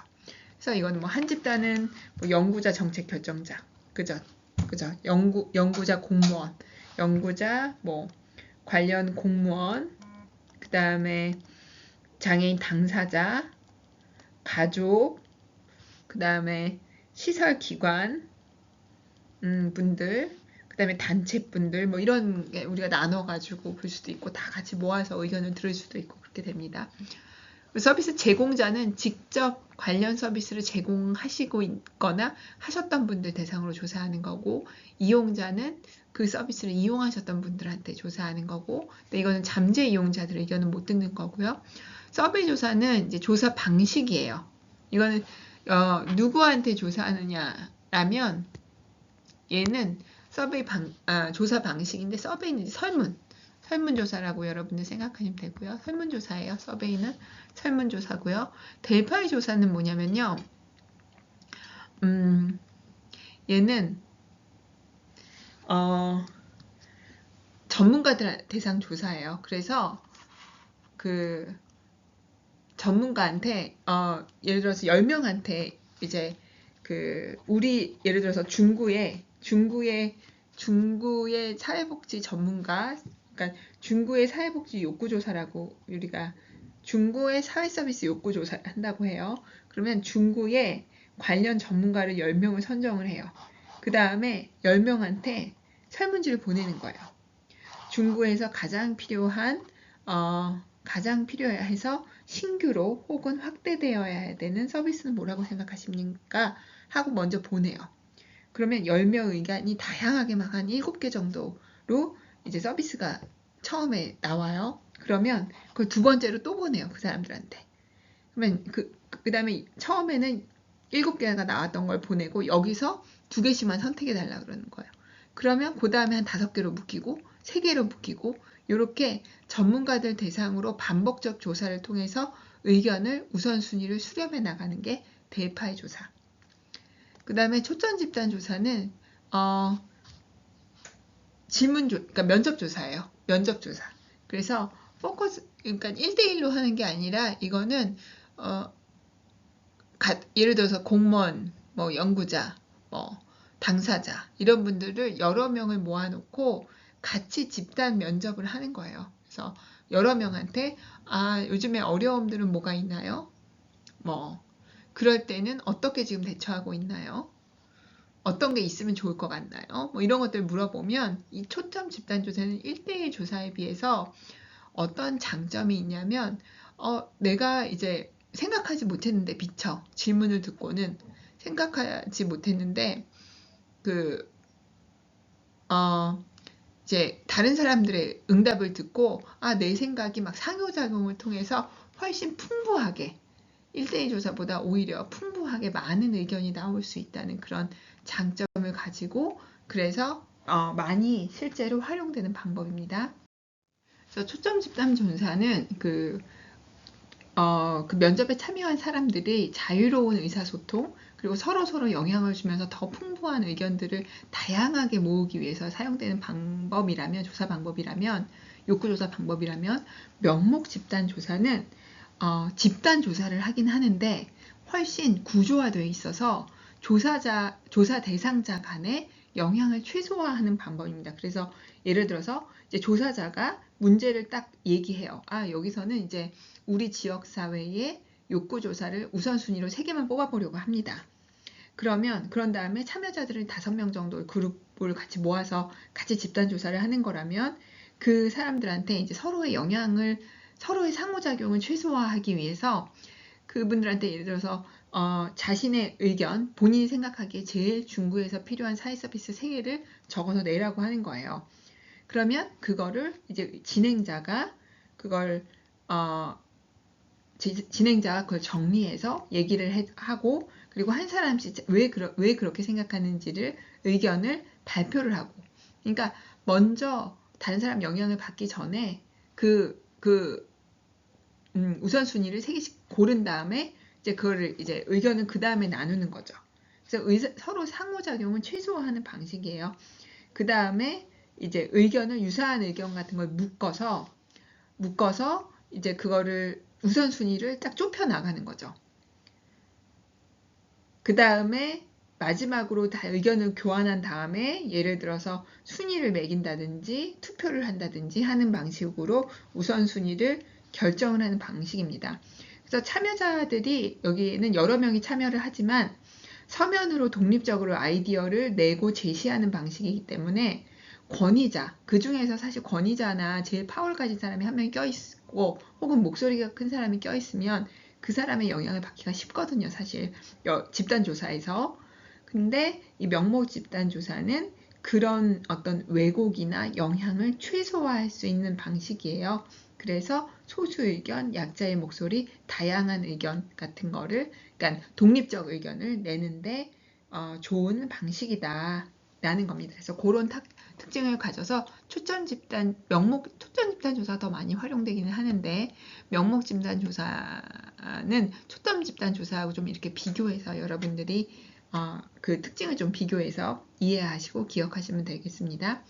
2차 자료 분석은 뭐냐면 우리 앞에서 배운 2차 자료 분석이에요. 기존에 있는 자료를 활용하는 거예요. 그래서 우리 지역사회의 우선순위를 볼 때 기존 지표 같은 거 보는 거예요. 우리 지역사회의 실업률, 결혼율, 출산율, 이주율, 뭐 이런 거, 그 다음에 뭐 고령화율, 노인 비율, 장애인 비율, 그 다음에 이런 거, 통행률, 통행량, 이런 것들을, 이런 그 기존에 있는 자료와 지표, 통계 이런 걸 분석해서 우리 지역 사회의 어떤 문제나 어려움, 욕구 이런 것들을 파악해 보는 게 입체 자료 분석이다라는 거고요. 꼭 그런 거 아니어도 기존의 보고서 같은 것들을 활용해도 돼요. 그리고 지역사회 서비스 자원조사는 우리 지역에 이미 활용되고 있는 자원 같은 거, 이미 가지고 있는 자원은 뭐가 있냐. 그래서 전문가는 얼마나 있고, 사회복지기관 시설은 얼마나 있고, 경찰서, 도서관, 우리가 많이 이제 활용하는, 그 다음에 공원, 문화센터 이런 건 얼마나 되고, 그러니까 우리가 욕구가 이렇게 있으면 기존의 그 욕구에 대응하는 서비스들이나 자원은 얼마나 있는지도 파악해야 되잖아요. 그래서 우리가 갖고 있는 욕구가 있으면 자원도 있으니까 그걸 같이 파악해서 이제 우리가 우선순위 정해야 되니까 자원조사도 같이 실시를 합니다. 각각의 이제 장단점이고요. 그래서 보시면 공청회는 이익 집단의 영향력이 있다는 거 아까 얘기했죠. 그런 게 이제 중요한 내용이고요. 그래서 자유로운 이제 문제 확인은 가능하지만 이익 집단의 영향이 좀 올 수 있다. 그리고 주요 정보 제공자를 조사하면 제일 잘하는 사람들한테 집중적으로 조사를 하기 때문에 제일 쉽고 제일 쉽게 딱 전문적인 의견들을 딱 우리가 파악해낼 수 있다. 근데 특정 몇 명한테 듣는 거기 때문에 그 사람들을 모으는 데 있어서 이제 편의 현상이 발생할 수 있다. 예를 들어서 그 정책을 계속 그 서비스를 시행하자고 주장하는 사람들이 여기다 넣으면 그 사람의 이제 의견이 좀 바이어스에서 들어갈 수 있겠죠. 그죠? 그리고서 특정 그 정보 제공자인 그런 특정 집단, 그런 사람들의 기관, 이런 사람들의 의견이 좀 투머치하게 들어갈 수 있다. 그래서 서비스 이용자 조사하면 이용자들의 욕구, 그죠? 이용자들의 욕구만 들어가는데 이용자들의 욕구는 가장 잘 반영이 되는데 이미 이용하고 있는 사람들이 아닌 잠재적 이용자들의 욕구는 이제 더 일반적으로 반영하는 데는 한계가 있다라는 거고요. 서베이 조사하면 이게 제일 사실 다양한 의견, 제일 제한된 시간과 비용으로 제일 많은 사람들의 의견을 들을 수 있는 거기 때문에 이 방식이 좋다라는 거고요. 근데 그 상대적으로 이제 시간과 비용 다른 것들에 비해서 들 수 있고 확보가 되는 거고, 델파이는 반복되는 설문조사 하는 거잖아요. 그래서 전문가의 합의, 민주적 의사결정 계속 이렇게 반복적으로 하면서 수렴해 나가는 거기 때문에, 근데 반복되는 설문조사를 시간과 비용은 한번 보내고 또 정리해서 또 보내고 또 정리해서 보내고 하는 과정이 있어서 시간과 비용 들고, 근데 전문가의 합의로 도출된 결과가 반드시 실제 욕구하고 부합되지 않을 수 있고, 그리고 줄여서 가잖아요. 계속 처음에는 10개인데 7개로 줄이고 5개로 줄이고 3개로 줄여서 이제 의견을 계속 전문가들한테 묻는데, 그 줄이는 과정에서 줄이는 일을 하는 그 조정자의 가치와 주관이 반영될 수 있죠. 그죠? 예를 들어서 이번에는 3개로 줄여야 되는데 동일한 그런 응답이 나온 것 중에서 하나를 선택해야 된다든지 이럴 때 조정자의 가치가 반영될 수 있죠. FGI 같은 경우에는 집단 역독성을 가능하다는 게 제일 큰 특징이고 장점이고요. 그래서 많이 쓰는데, 근데 진행자가 잘 해야 된다. 여러 사람들의 의견 같은 걸 듣고 또 다른 데로 얘기가 새거나 그러지 않도록 해야 되고, 참여자 선정 잘 해야 되고, 그리고 2차 자료 분석 같은 경우에는 사회지표가 있고 행정자료가 있는데, 사회지표 같은 경우에는 우리 그런 아까 얘기한 그 객관적 뭐 실업률, 뭐 결혼율, 출산율, 이주율 막 이런 거예요. 근데 이런 게 되게 신뢰도 있고 타당도 한 자료이기는 한데, 그리고 추이를 쭉 볼 수 있잖아요. 그리고 자료 수집하고 분석이 용이하고 그렇기는 한데, 제시대 우리가 구할 수 없는 지표가 너무 많다는 거, 지표가 너무 한정돼 있다는 거, 그리고 정확한 요구 파악이 어렵다는 거. 그래서 고용률이 실업률이 높아서 거기와 관련된 욕구가 뭔지, 실업급여가 필요한 건지, 아니면 직업훈련 프로그램이 필요한 건지, 직업 알선이 필요한 건지, 그죠? 이런 게 조금 파악이 어렵다. 행정자료는 행정자료, 2차 자료 중에서 행정자료를 이용하는 거예요. 근데 얘 같은 경우에는 이제 이미 있는 자료니까 비용이 없고 다양한 정보 같은 게 되는데, 이것도 행정자료에 없는 경우에는 쓰기가 어렵다. 그리고 주로 서비스 이용한 사람들한테 조사해. 어떤 사람들이 주로 뭐 우리 구에서는 이런 서비스를 이용하고, 이런 서비스들이 있고, 각 서비스별 이용자는 몇 명이나 되고, 그 사람들의 특성은 주로 누구고, 아동 청소년하고 뭐 노인한테 집중돼 있고, 뭐 이런 것들을 이제 우리가 파악하는 건데, 근데 이거 갖고 또 욕구 파악에는 또 한계가 있어요. 진짜 많이 이용하고 있는 사람들이 더 욕구가 많은 건지, 아니면 안 이용하고 있는, 이용률이 굉장히 낮은 청중장년에 진짜 사각지대인 건지, 이용 많이 하는 사람들한테 늘려줘야 되는 건지, 아니면 이 서비스가 없는 데를 새로 늘려줘야 되는 건지, 이런 것들이 되게 파악의 한계가 있어요. 자, 문제 풀어봅시다. 지역사회 공개 토론회의 특징으로 옳은 것은 모든 지역 주민이 동등하게 의견을 제시할 수 있다.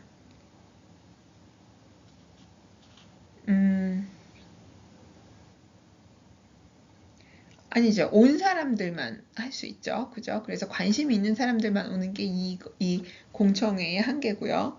표본의 대표성이 높지가 않아요. 보통 이렇게 고르게 오질 않아서. 현실적 실행 가능성이 낮다. 아니에요. 이거는 되게 많이 해요. 사실 새로운 정책할 때는 공청회를 반드시 여는 게 이제 그 필수 조건처럼 돼 있어서 이거는 실행 가능성은 높아요. 다 틀리네. 리을. 이익 집단에 영향을 배제할 수 없다. 그쵸? 이게 또 한계예요. 이익 집단만 몰려와서 의견을 내는 경향이 있죠. 답은 4번이네요. 리을만 맞네요.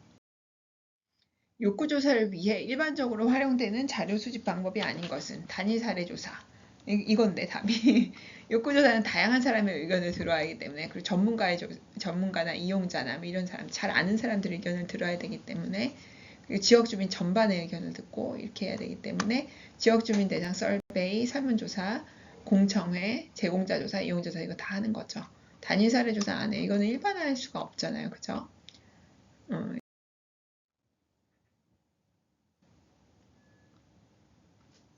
자, 이 문제 한번 풀어봅시다.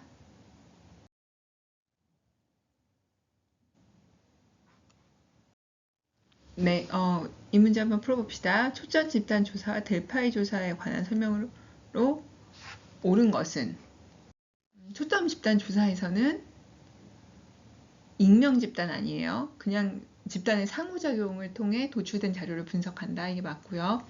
초점 집단 조사는 내용 타당도를 높이기 위한 목적으로 사용될 수 있죠. 그죠?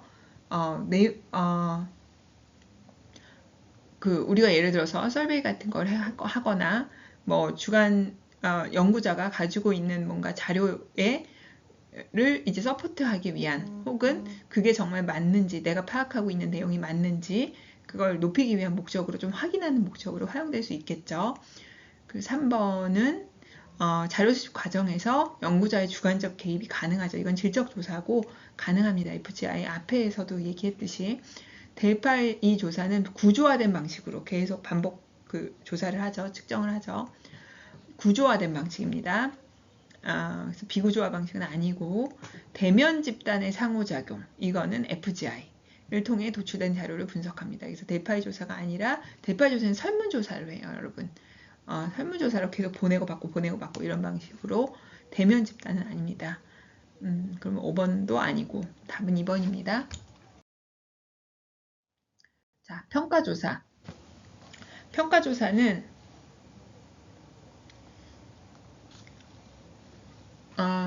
프로그램 계획이나 이제 어떤 목적으로 하냐면, 우리가 이제 프로그램 같은 걸 했어요. 그러니까 사회복지기관 시설은 사실 계속 프로그램을 제공하고 또 서비스를 제공하는 일을 하죠.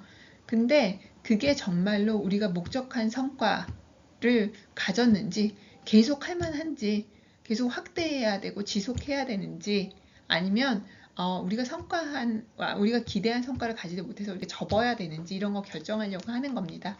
환류적 정보 제공, 조직의 책임, 우리 이 예산 들여서 했는데 정말로 성과가 있었냐, 그죠? 사회적 책임성 이행, 이론 형성의 기여, 실천 현장의 필요, 이런 이유들로 평가조사를 시행하고 예산이 점점 많이 들어가면서 평가조사, 성과조사에 대한 그런 중요성을 하고 있습니다. 그래서 이런 거 봐요, 보통. 프로그램 평가할 때 얼마나 많이 노력이 들어갔는지, 여기 인력은 얼마나 투입됐고, 예산 얼마나 투입됐고, 장비는 얼마나 투입됐고, 공간 얼마나 투입됐고, 이런 것들. 효과성. 그래서 얼마나 많은 그러니까 얼마나 많은, 예를 들어서 거기 사람들이 예를 들어 직업훈련 프로그램 참여해서 궁극적으로 10명이 참여했는데 그 중에서 3명이 취업을 했다. 7명이 프로그램을 완료했다. 그 중에서 3명이 취업했고 5명이 자격증을 땄다. 이런 게 효과성이 되는 거고요. 효율성은 그래서 산출 대비 비용, 들어간 비용 대비해서 우리 효과성을 보는 겁니다. 그래서 예를 들어서 우리는 똑같은 프로그램을 A복지관에서는 10명한테 300만 원 갖고 제공하고 있고, B복지관에는 5명한테 700만 원 갖고 제공하고 있을 수 있잖아요. 그죠? 근데 거기서 이제 산출이 뭐 똑같이 자격증을 몇 명이 땄다라든지 이런 걸 해서 투입 대비 비용을 보는 겁니다. 그래서 얘는 이제 투입된 비용까지 고려한다가 효율성의 특징이고요. 만족도는 이제 클라이언트가 얼마나 그 프로그램에 만족했는지, 서비스의 질은 서비스가 얼마나 질 좋게 제공됐는지, 그래서 이 서비스의 질을 측정하기 위한 척도도 있고, 그리고 투입 요소를 파악하기 위해서는 전문가가 얼마나 투입됐는지, 투입된 인력이 전문가로서 인정받는 사람들인지 뭐 이런 걸 보기도 합니다. 과정은 그 과정이 뭐 접근성이 있었는지, 편의가 있었는지, 그리고 많이 기다리게 하지는 않았는지, 이게 여러 가지 과정을 다양하게 보는 거고요. 그리고 형평성은 특정 사람들한테만 이 프로그램을 이용하게 한다든지 뭐 이런 거 아니고, 형평성 있게 공정하게 제공됐는지 이런 거 보는 거고요. 그래서 영향성은 사실 성과하고도 같이 가는데 어떤 영향을 미쳤는지, 예를 들어서 취업도 이제 취업이라든지 자격증 취득이라든지 뭐 이런 것들은 직접적인 효과성이라면, 영향성은 좀 더 포괄적으로 취업은 못했지만 자존감이 얼마나 늘어났고 희망이 얼마나 늘어갔고, 그래서 내가 진로와 관련된 활동을 안 하던 활동을 하게 됐고, 뭐 이런 것들도 포함해서 우리가 볼 수 있습니다.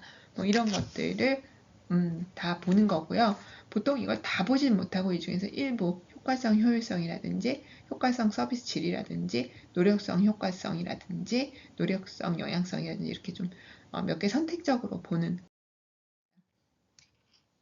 이거는 목적에 따라서 평가조사의 유형을 구분해 본 건데요. 형성평가는 프로그램 시행 중에, 과정 중에 하는 거예요. 여기 운영 도중에, 과정 중에 해서, 얘의 목적은 과정 중에 평가해서 문제점이 발견되면 바로 수정해서 더 잘 하려고, 그래서 이거는 과정 중에 프로그램의 수정 보완을 통해서 더 잘 효율적으로 운영해 보려고 하는 게 형성평가고요. 총괄평가는 최종적으로 종료된 이후에 얼마나 이 프로그램이 성과와 효과성과 이런 걸 달성했는지 목표 그래서 100명이 참여해서 최소 100명이 참여해서 80명이 완료하는 게 목표였다. 그러면 그 목표를 얼마나 달성했고 그 중에서 몇 명이 성과 거기서 나아가서 아까 얘기했듯이 자격증을 취득했고 취업했고 이런 성과와 영향을 가졌는지를 보는 게 총괄평가고요. 얘는 끝난 다음에 하는 거기 때문에 중간에 프로그램 수정 보완이 목적은 아니고 얘는 사회적 책임성을 보는 거죠. 사회적 책임성을. 근데 이 총괄평가의 방식은 비용 효과 분석하고 비용 편익 분석이 있는데요. 비용 편익 분석은 그 프로그램에 투입된 그런 그 다양한 프로그램들이 있을 수 있으면 여기에 동일 가치로 그러니까 비용이라는 동일 가치로 서로 다른 프로그램의 성과를 비교 평가하는 때 비교 편익 분석을 많이 쓰고요. 비용 효과 분석은 그러니까 얘는 화폐 단위로 비용 편익 분석은 주로 이렇게 화폐 단위로 해서 비교 분석할 때 많이 쓰고요. 비용 효과 분석은 성과를 반드시 화폐 단위로 환산하지는 않아요. 비용 효과 분석은. 그래서 복지 영역에서는 사실 화폐 단위로 자존감이 얼마나 올라갔는지, 우울감이 얼마나 감소했는지, 막 이런 거를 편익 분석으로 이제 화폐 가치로 판단하기는 이렇게 전환하기는 쉽지 않기 때문에 비용 효과 분석이 좀 많이 쓰이는 그런 모습을 보입니다. 통합평가는 둘 다 하는 게 통합평가예요. 그 프로그램 중간에도 이제 형성평가 같은 거 하면서 이제 수정 보완해 나가고 그 다음에 프로그램 완료된 후에 정말로 얼마나 이 프로그램이 효과가 있었고 성과가 있었는지를 보는 것도 하고 그러면 이거는 둘 다 했으니까 통합평가다. 그래서 제일 바람직한 거죠, 사실은. 그리고 평가 방법에 따라서 정성평가, 질적평가, 정량평가, 양적평가를 합니다. 그래서 정성평가는 정량평가부터 얘기할까요? 얘는 주로 계량화된 자료를 보는 거예요.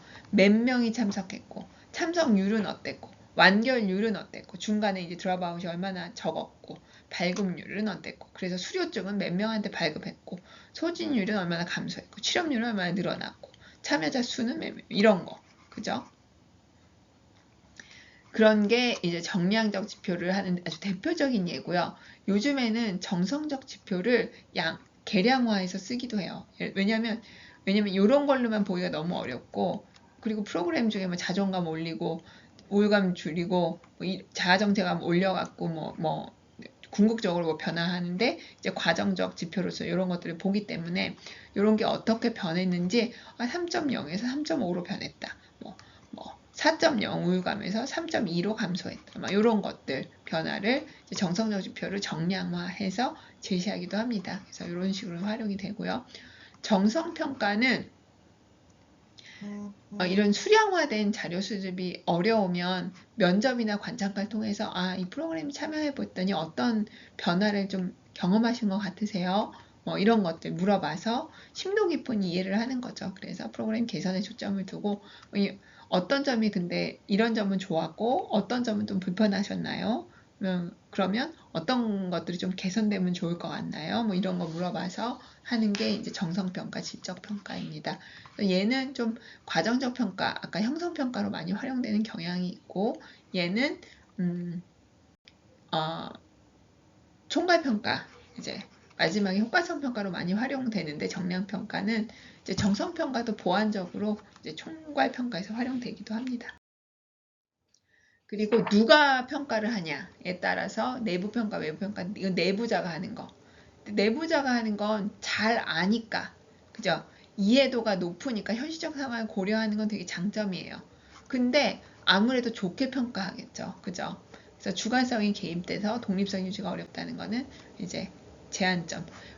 외부 평가는 반대예요. 외부자가 하니까 객관성이나 독립성은 강점인데 조직 내의 특성을 이해해서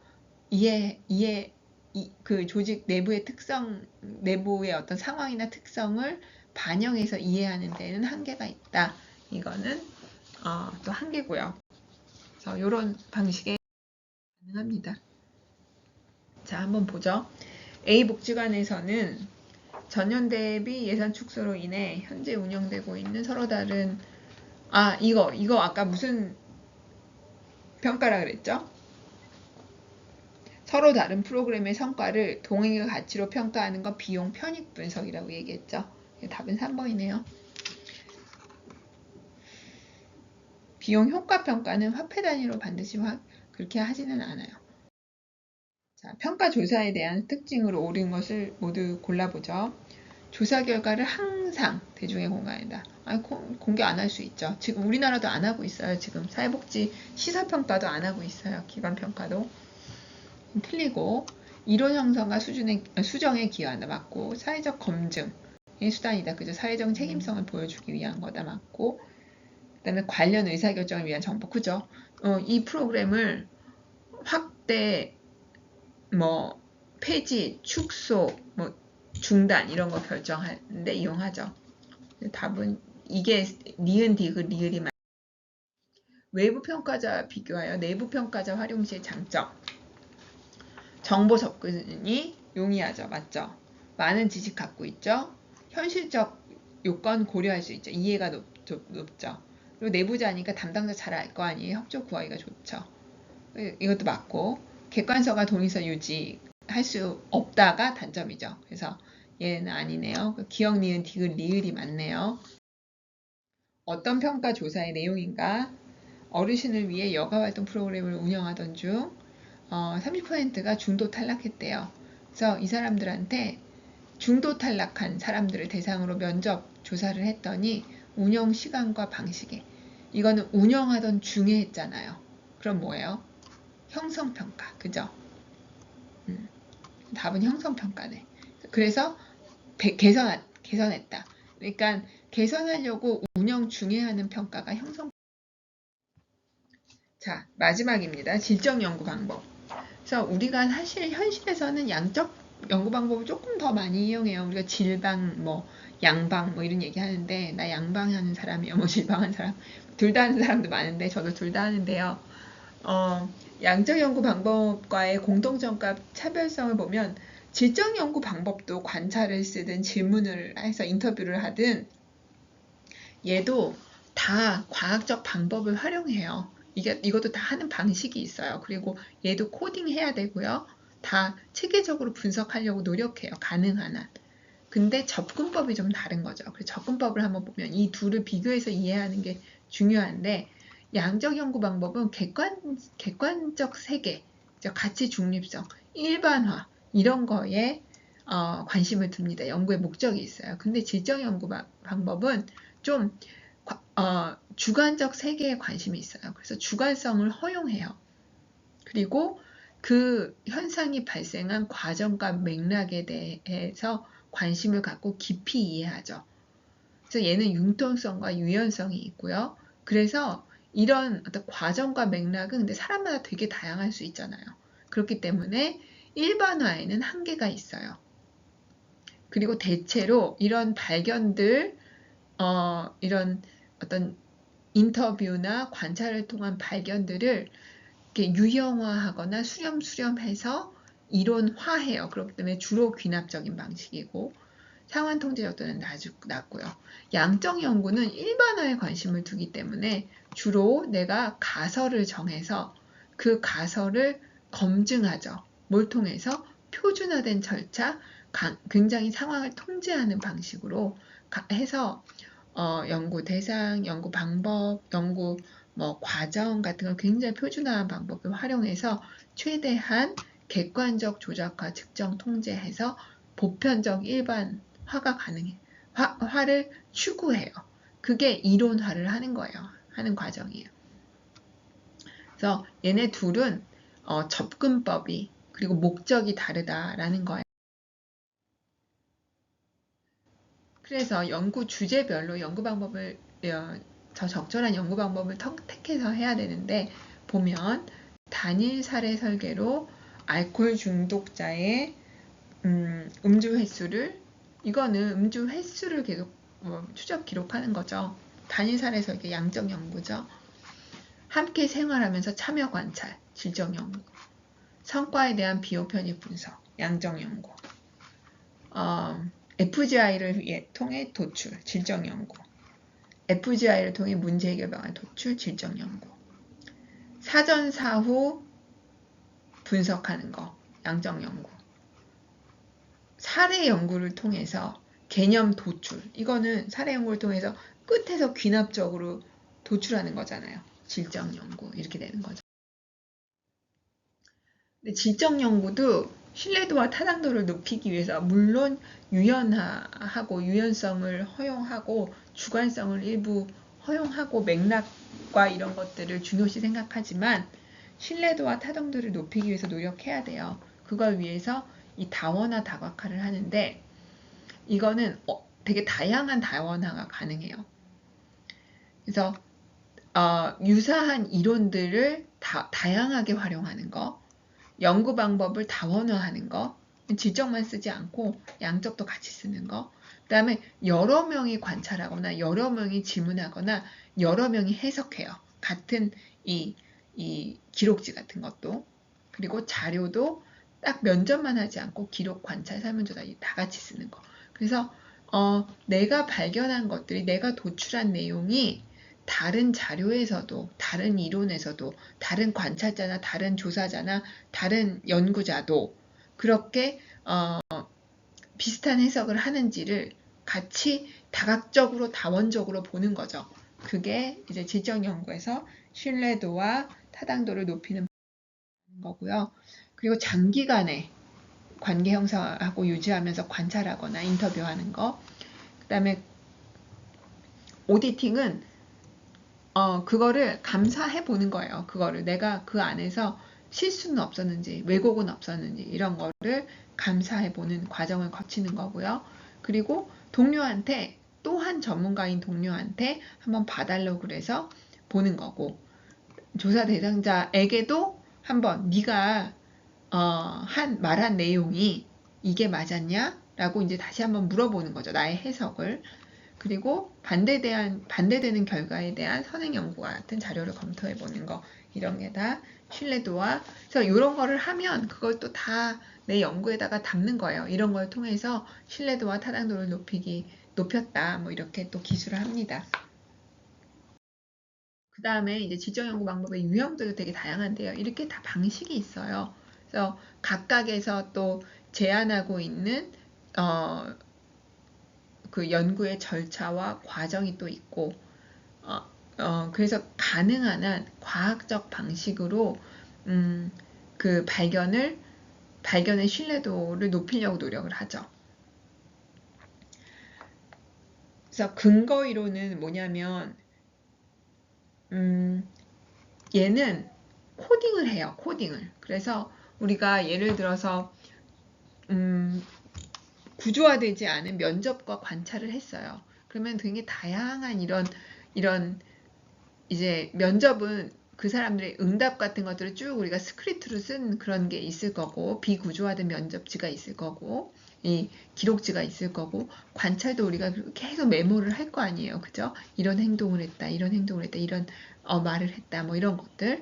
이거를 쭉 이렇게 코딩해 나가는 과정을 거쳐요. 그걸 통해서 유형화하고 이걸 유형화 패턴을 바탕으로 유형화죠. 개념과 가설로 귀납적으로 도출해 나가는 거예요. 그래서 얘는 이제 코딩해 나간다. 이 비구조화된 면접과 관찰을 코딩해서 개념, 가설, 이론으로 이제 귀납적으로 도출한다가 이 근거 이론의 내용이고요. 현상학적 연구는 여러분들 경험이라는 거 이해해요. 사람들의 경험을 탐구하는 거예요. 그래서 가능한 한 연구자의 개입을 최소화하고 그 사람의 경험에 초점을 둬서 그 경험의 본질을 파악하는 게 현상학적 연구의 목적이고요. 문화기술지는 그러니까 이거 사회학에서 주로 많이 하는데, 예를 들어서 뭐 아프리카의 어떤 새로운 문화 같은 거, 우리 아바타인가? 그 영화에서 그 사람들이 그 아바타의 세상에 들어가서 이렇게 같이 생활하면서 그 문화에 초점을 두고 기술과 묘사를 하는 거잖아요. 거기 들어간 사람의 해석은 들어가지 않고 기술과 묘사를 하는 그런 방식이 이제 문화기술입니다. 그래서 이거는 사회학, 문화 연구 같은 데서 많이 하는 거고, 사례 연구는 특정 사례를 심층적으로 이해하고 서술하는 거예요. 그래서 이건 일반화하는 게 아니라 특정 사례에 대한 깊은 이해에 관심을 두는 거고요. 현장 연구는 이제 관찰을 통해서 자료를 수집하는 거예요. 상황 속에 들어가서. 그래서 자연적 상태에서 이제 행동과 생각을 조사 연구하고 대신 통제할 수는 없고요. 내러티브 연구는 이제 이야기에 그 사람의 이야기에 초점을 두고 이야기식으로 서술함으로써 뭔가 정체성을 찾아내고 뭐 이런 연구고요. 참여 행동 연구는 조사자가 주도적으로 들어가서 이제 그 사람들한테 근데 영향을 미칠 수가 있는 거죠. 조사자하고 조사 대상자 구분 없이 모든 조사 대상자가 막 주도적으로 참여해서 막 활동하기 때문에 이 참여 행동 연구는 모든 그 참여자가 그러니까 조사자, 연구자, 그 다음에 조사 대상자가 따로 없고 모두가 똑같이 조사자로서 적극적으로 참여하는 걸 이렇게 지향하는 연구예요. 그래서 누구의 구분이 없이 다 똑같이 그렇게 주도적으로 하는 연구다라는 거예요. 그 특징들만 여러분들이 아시면 돼요. 근데 실제로 우리가 많이 쓰는 건 근거이론, 현상학, 사례 연구 요 정도가 우리 복지 연구에서는 많이 쓰입니다. 한번 보면 양적 연구와 질적 연구에 대한 사례에 대한 연결이 옳지 않은 것은 자, 질적 연구의 사례가 만나봅시다. 잠재적 이용자에 대한 심층 면접 이거 맞죠? 양적 연구, 단일 사례 조사를 3개월 동안 주기적으로 기록한 맞죠? 노숙인들과 함께 2주간 생활하면서 참여 관찰 이거 질적 맞죠? 초점 집단 FGI를 통해서 문제 해결 방안 도출함 이건 질적이죠. 양적 연구 아니고 질적. 사례 연구의 기록 분석해서 핵심적 개념 추출함 이거 근거 이론 질적 연구 맞죠? 질적 연구 방법에 대한 설명으로 옳지 않은 것은 근거 이론은 이론의 생성. 맞아요. 옳아요. 문화기술지는 문화를 이해하기 위한 거예요. 이거 그 목적으로 하는 거니까 맞고 현상학은 경험, 주관적 경험의 본질과 의미. 맞죠? 질적 연구 방법에서는 그죠. 자료 수집 원을 다양화하고 자료 수집 자를 다양화하고 이론도 다양화하고 해서 연구의 엄격성, 즉 타당도 신뢰도 높일 수 있다. 맞죠? 연구 결과에 반대되는 증거를 검토하는 거 이것도 한다 그랬죠. 그죠? 그래서 혹시 반대되는 이론이 있나 이런 것들을 살펴요. 연구 결과가 있나 이건 연구자가 편견에 빠지지 않도록 한다기보다는 연구의 엄격성을 높이는 거예요. 신뢰도와 타당도를 높이기 위한 거다. 답이 5번이네요. 근거 이론 연구 방법에 대한 설명을 옳지 않은 것은 조사자와 조사 대상자 간의 상호작용 강조. 이거는 상호작용하면서 이제 다양한 이제 의견이나 그런 것들을 뽑아내죠. 얘는 귀납적 접근을 통해서 이론 개발, 그죠? 개념이라든지 유형화, 패턴화를 통해서 이론이나 개념화 그런 것들에 관심이 있고요. 자료 수집 완료 후 자료 그냥 꼭 완료하지 않고 과정 중에도 해나갈 수 있어요. 질적 연구는. 양적 연구는 완료 후에 할 수 있는데 완료하고 코딩하고 하죠. 근데 질적 연구는 중간에 계속 해나갈 수 있어요. 거기다가 애드하고 주편하고를 계속 수집하는 과정 중에 할 수 있다. 1번이 틀린 것 같은데 범주화 해가며 그렇죠. 자료를 코딩 그렇죠. 이렇게 할 수 있다는 거예요. 의도적 표적 방법 활용할 수 있죠. 네, 활용할 수 있어요. 의도적으로 어떤 사람들 뽑아서 이제 면접이든 관찰이든 대상으로 삼을 수 있죠. 답은 3번. 연구 대상자들이 특정 상황이나 경험을 어떻게 체험하는지에 이건 경험, 여러분. 경험의 본질 찾기, 현상학 연구. 경험 들어가면 다 현상학이에요. 대체로 현장조사 연구 방법에 대한 설명으로 옳지 않은 것은 질적 연구의 대표적인 자료 수업 방법이었죠. 우리 아까 봤죠. 상황 속에 참여하죠. 그죠? 그래서 자연적인 상태에서 조사하는 거고 문화기술지에서 많이 쓰는 거고 얘는 이론 개발을 목적으로 하는 건 근거 이론. 그죠? 근거 이론 방법이에요. 답은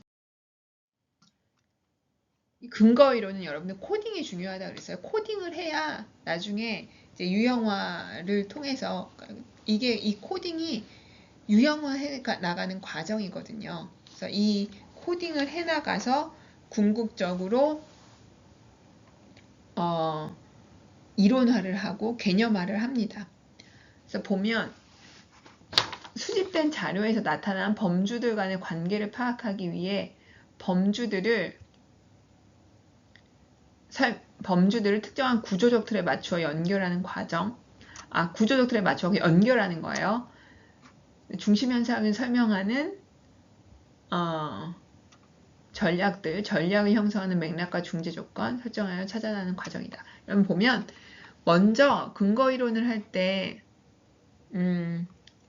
제일 먼저 하는 건 개방 코딩이에요. 개방 코딩은 그 사람한테서 나오는 이제 개념, 그 말들이 있잖아요. 그 중에서 내가 찾고 싶었던 내용이다. 그럼 그걸 적어 나가는 거예요. 이 말이 나왔고, 이 말이 나왔고, 이 말이 나왔고, 이게 관찰됐고, 관찰됐고, 관찰됐고. 그래서 그냥 쭉 적는 게 개방 코딩. 그 다음에 얘를 재조합, 구조화하는 거예요. 묶을 거 묶고, 막 이렇게. 그래서 묶을 때는 다양한 조건들, 상호작용, 그 다음에 결과. 뭔가 현상, 맥락하고 얘네들을 연결한다든지, 이래서 이랬다든지, 얘네 연결. 혹은, 얘네는 상호 반작용으로 묶어. 그리고 얘가 원인이고 결과로 나왔어. 얘네 묶어. 뭐 이런 식으로 해서 개방 코딩을 한 다음에 이걸 구조화하는. 얘네들은 원인 요인들로 묶고, 얘네들은 결과 요인들로 묶고, 얘네들은 맥락 요인들로 묶고, 이런 식으로 하는 게 이제 축 코딩이고요. 그 다음에 이걸 마지막으로 선택 코딩.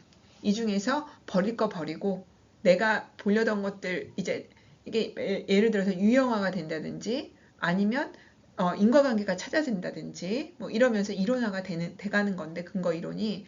근데 축 코딩에서 여기 아무 거에도 안 속하는 뭐 이렇게 좀 소수 이런 발견이라든지 이런 것들이 버릴 거 버리고 해서 이론으로 통합해서 중심 범주로 뽑아내는 게 이제 선택 코딩인 거죠.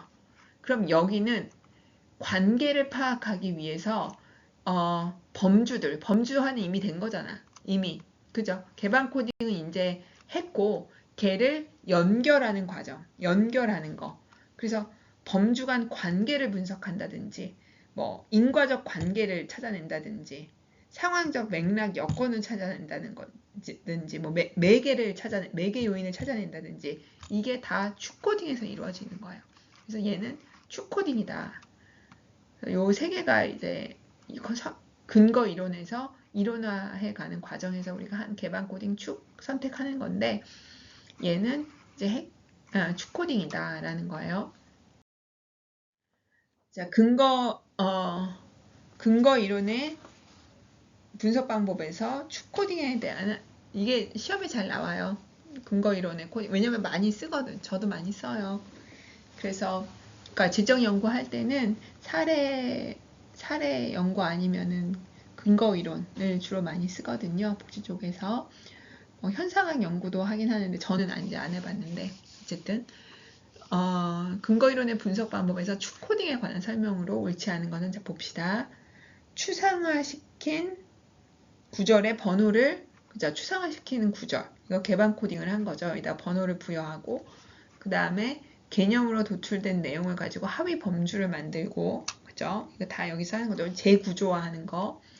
범주의 속성과 차원을 고려해서 유형화를 시도하고 그죠? 뭐 예를 들어서 원인 변수, 원인 결과, 뭐 맥락, 매개 뭐 이런 식으로 이제 묶어 나가는 거. 그러니까 범주를 만들고 범주 간 관계를 만들고 하는 게 다 축에서 하는 거거든요. 개방 코딩은 그냥 쫙 적는 거고 얘네를 묶고 관계 만들고 막 이게 다 이제 축 코딩에서 이루어지는 건데 그다음에 이론 개발을 위해 핵심 범주를 중심으로 다른 범주와의 통합과 정교화 이것도 이제 축에서 하죠. 그리고 마지막에 인과적 조건으로 이론화를 해 나가는 것, 중심 현상만 뽑아가지고 이론화를 하는 거, 이건 선택 코딩입니다. 답은 축 1, 2, 3, 4 축 선택. 다음 중 질적 연구 방법 아닌 것은 문화기술지 맞죠? 사례 연구 맞죠? 지표 연구는 양적 연구, 근거 이론 내러티브 다 질적. 자,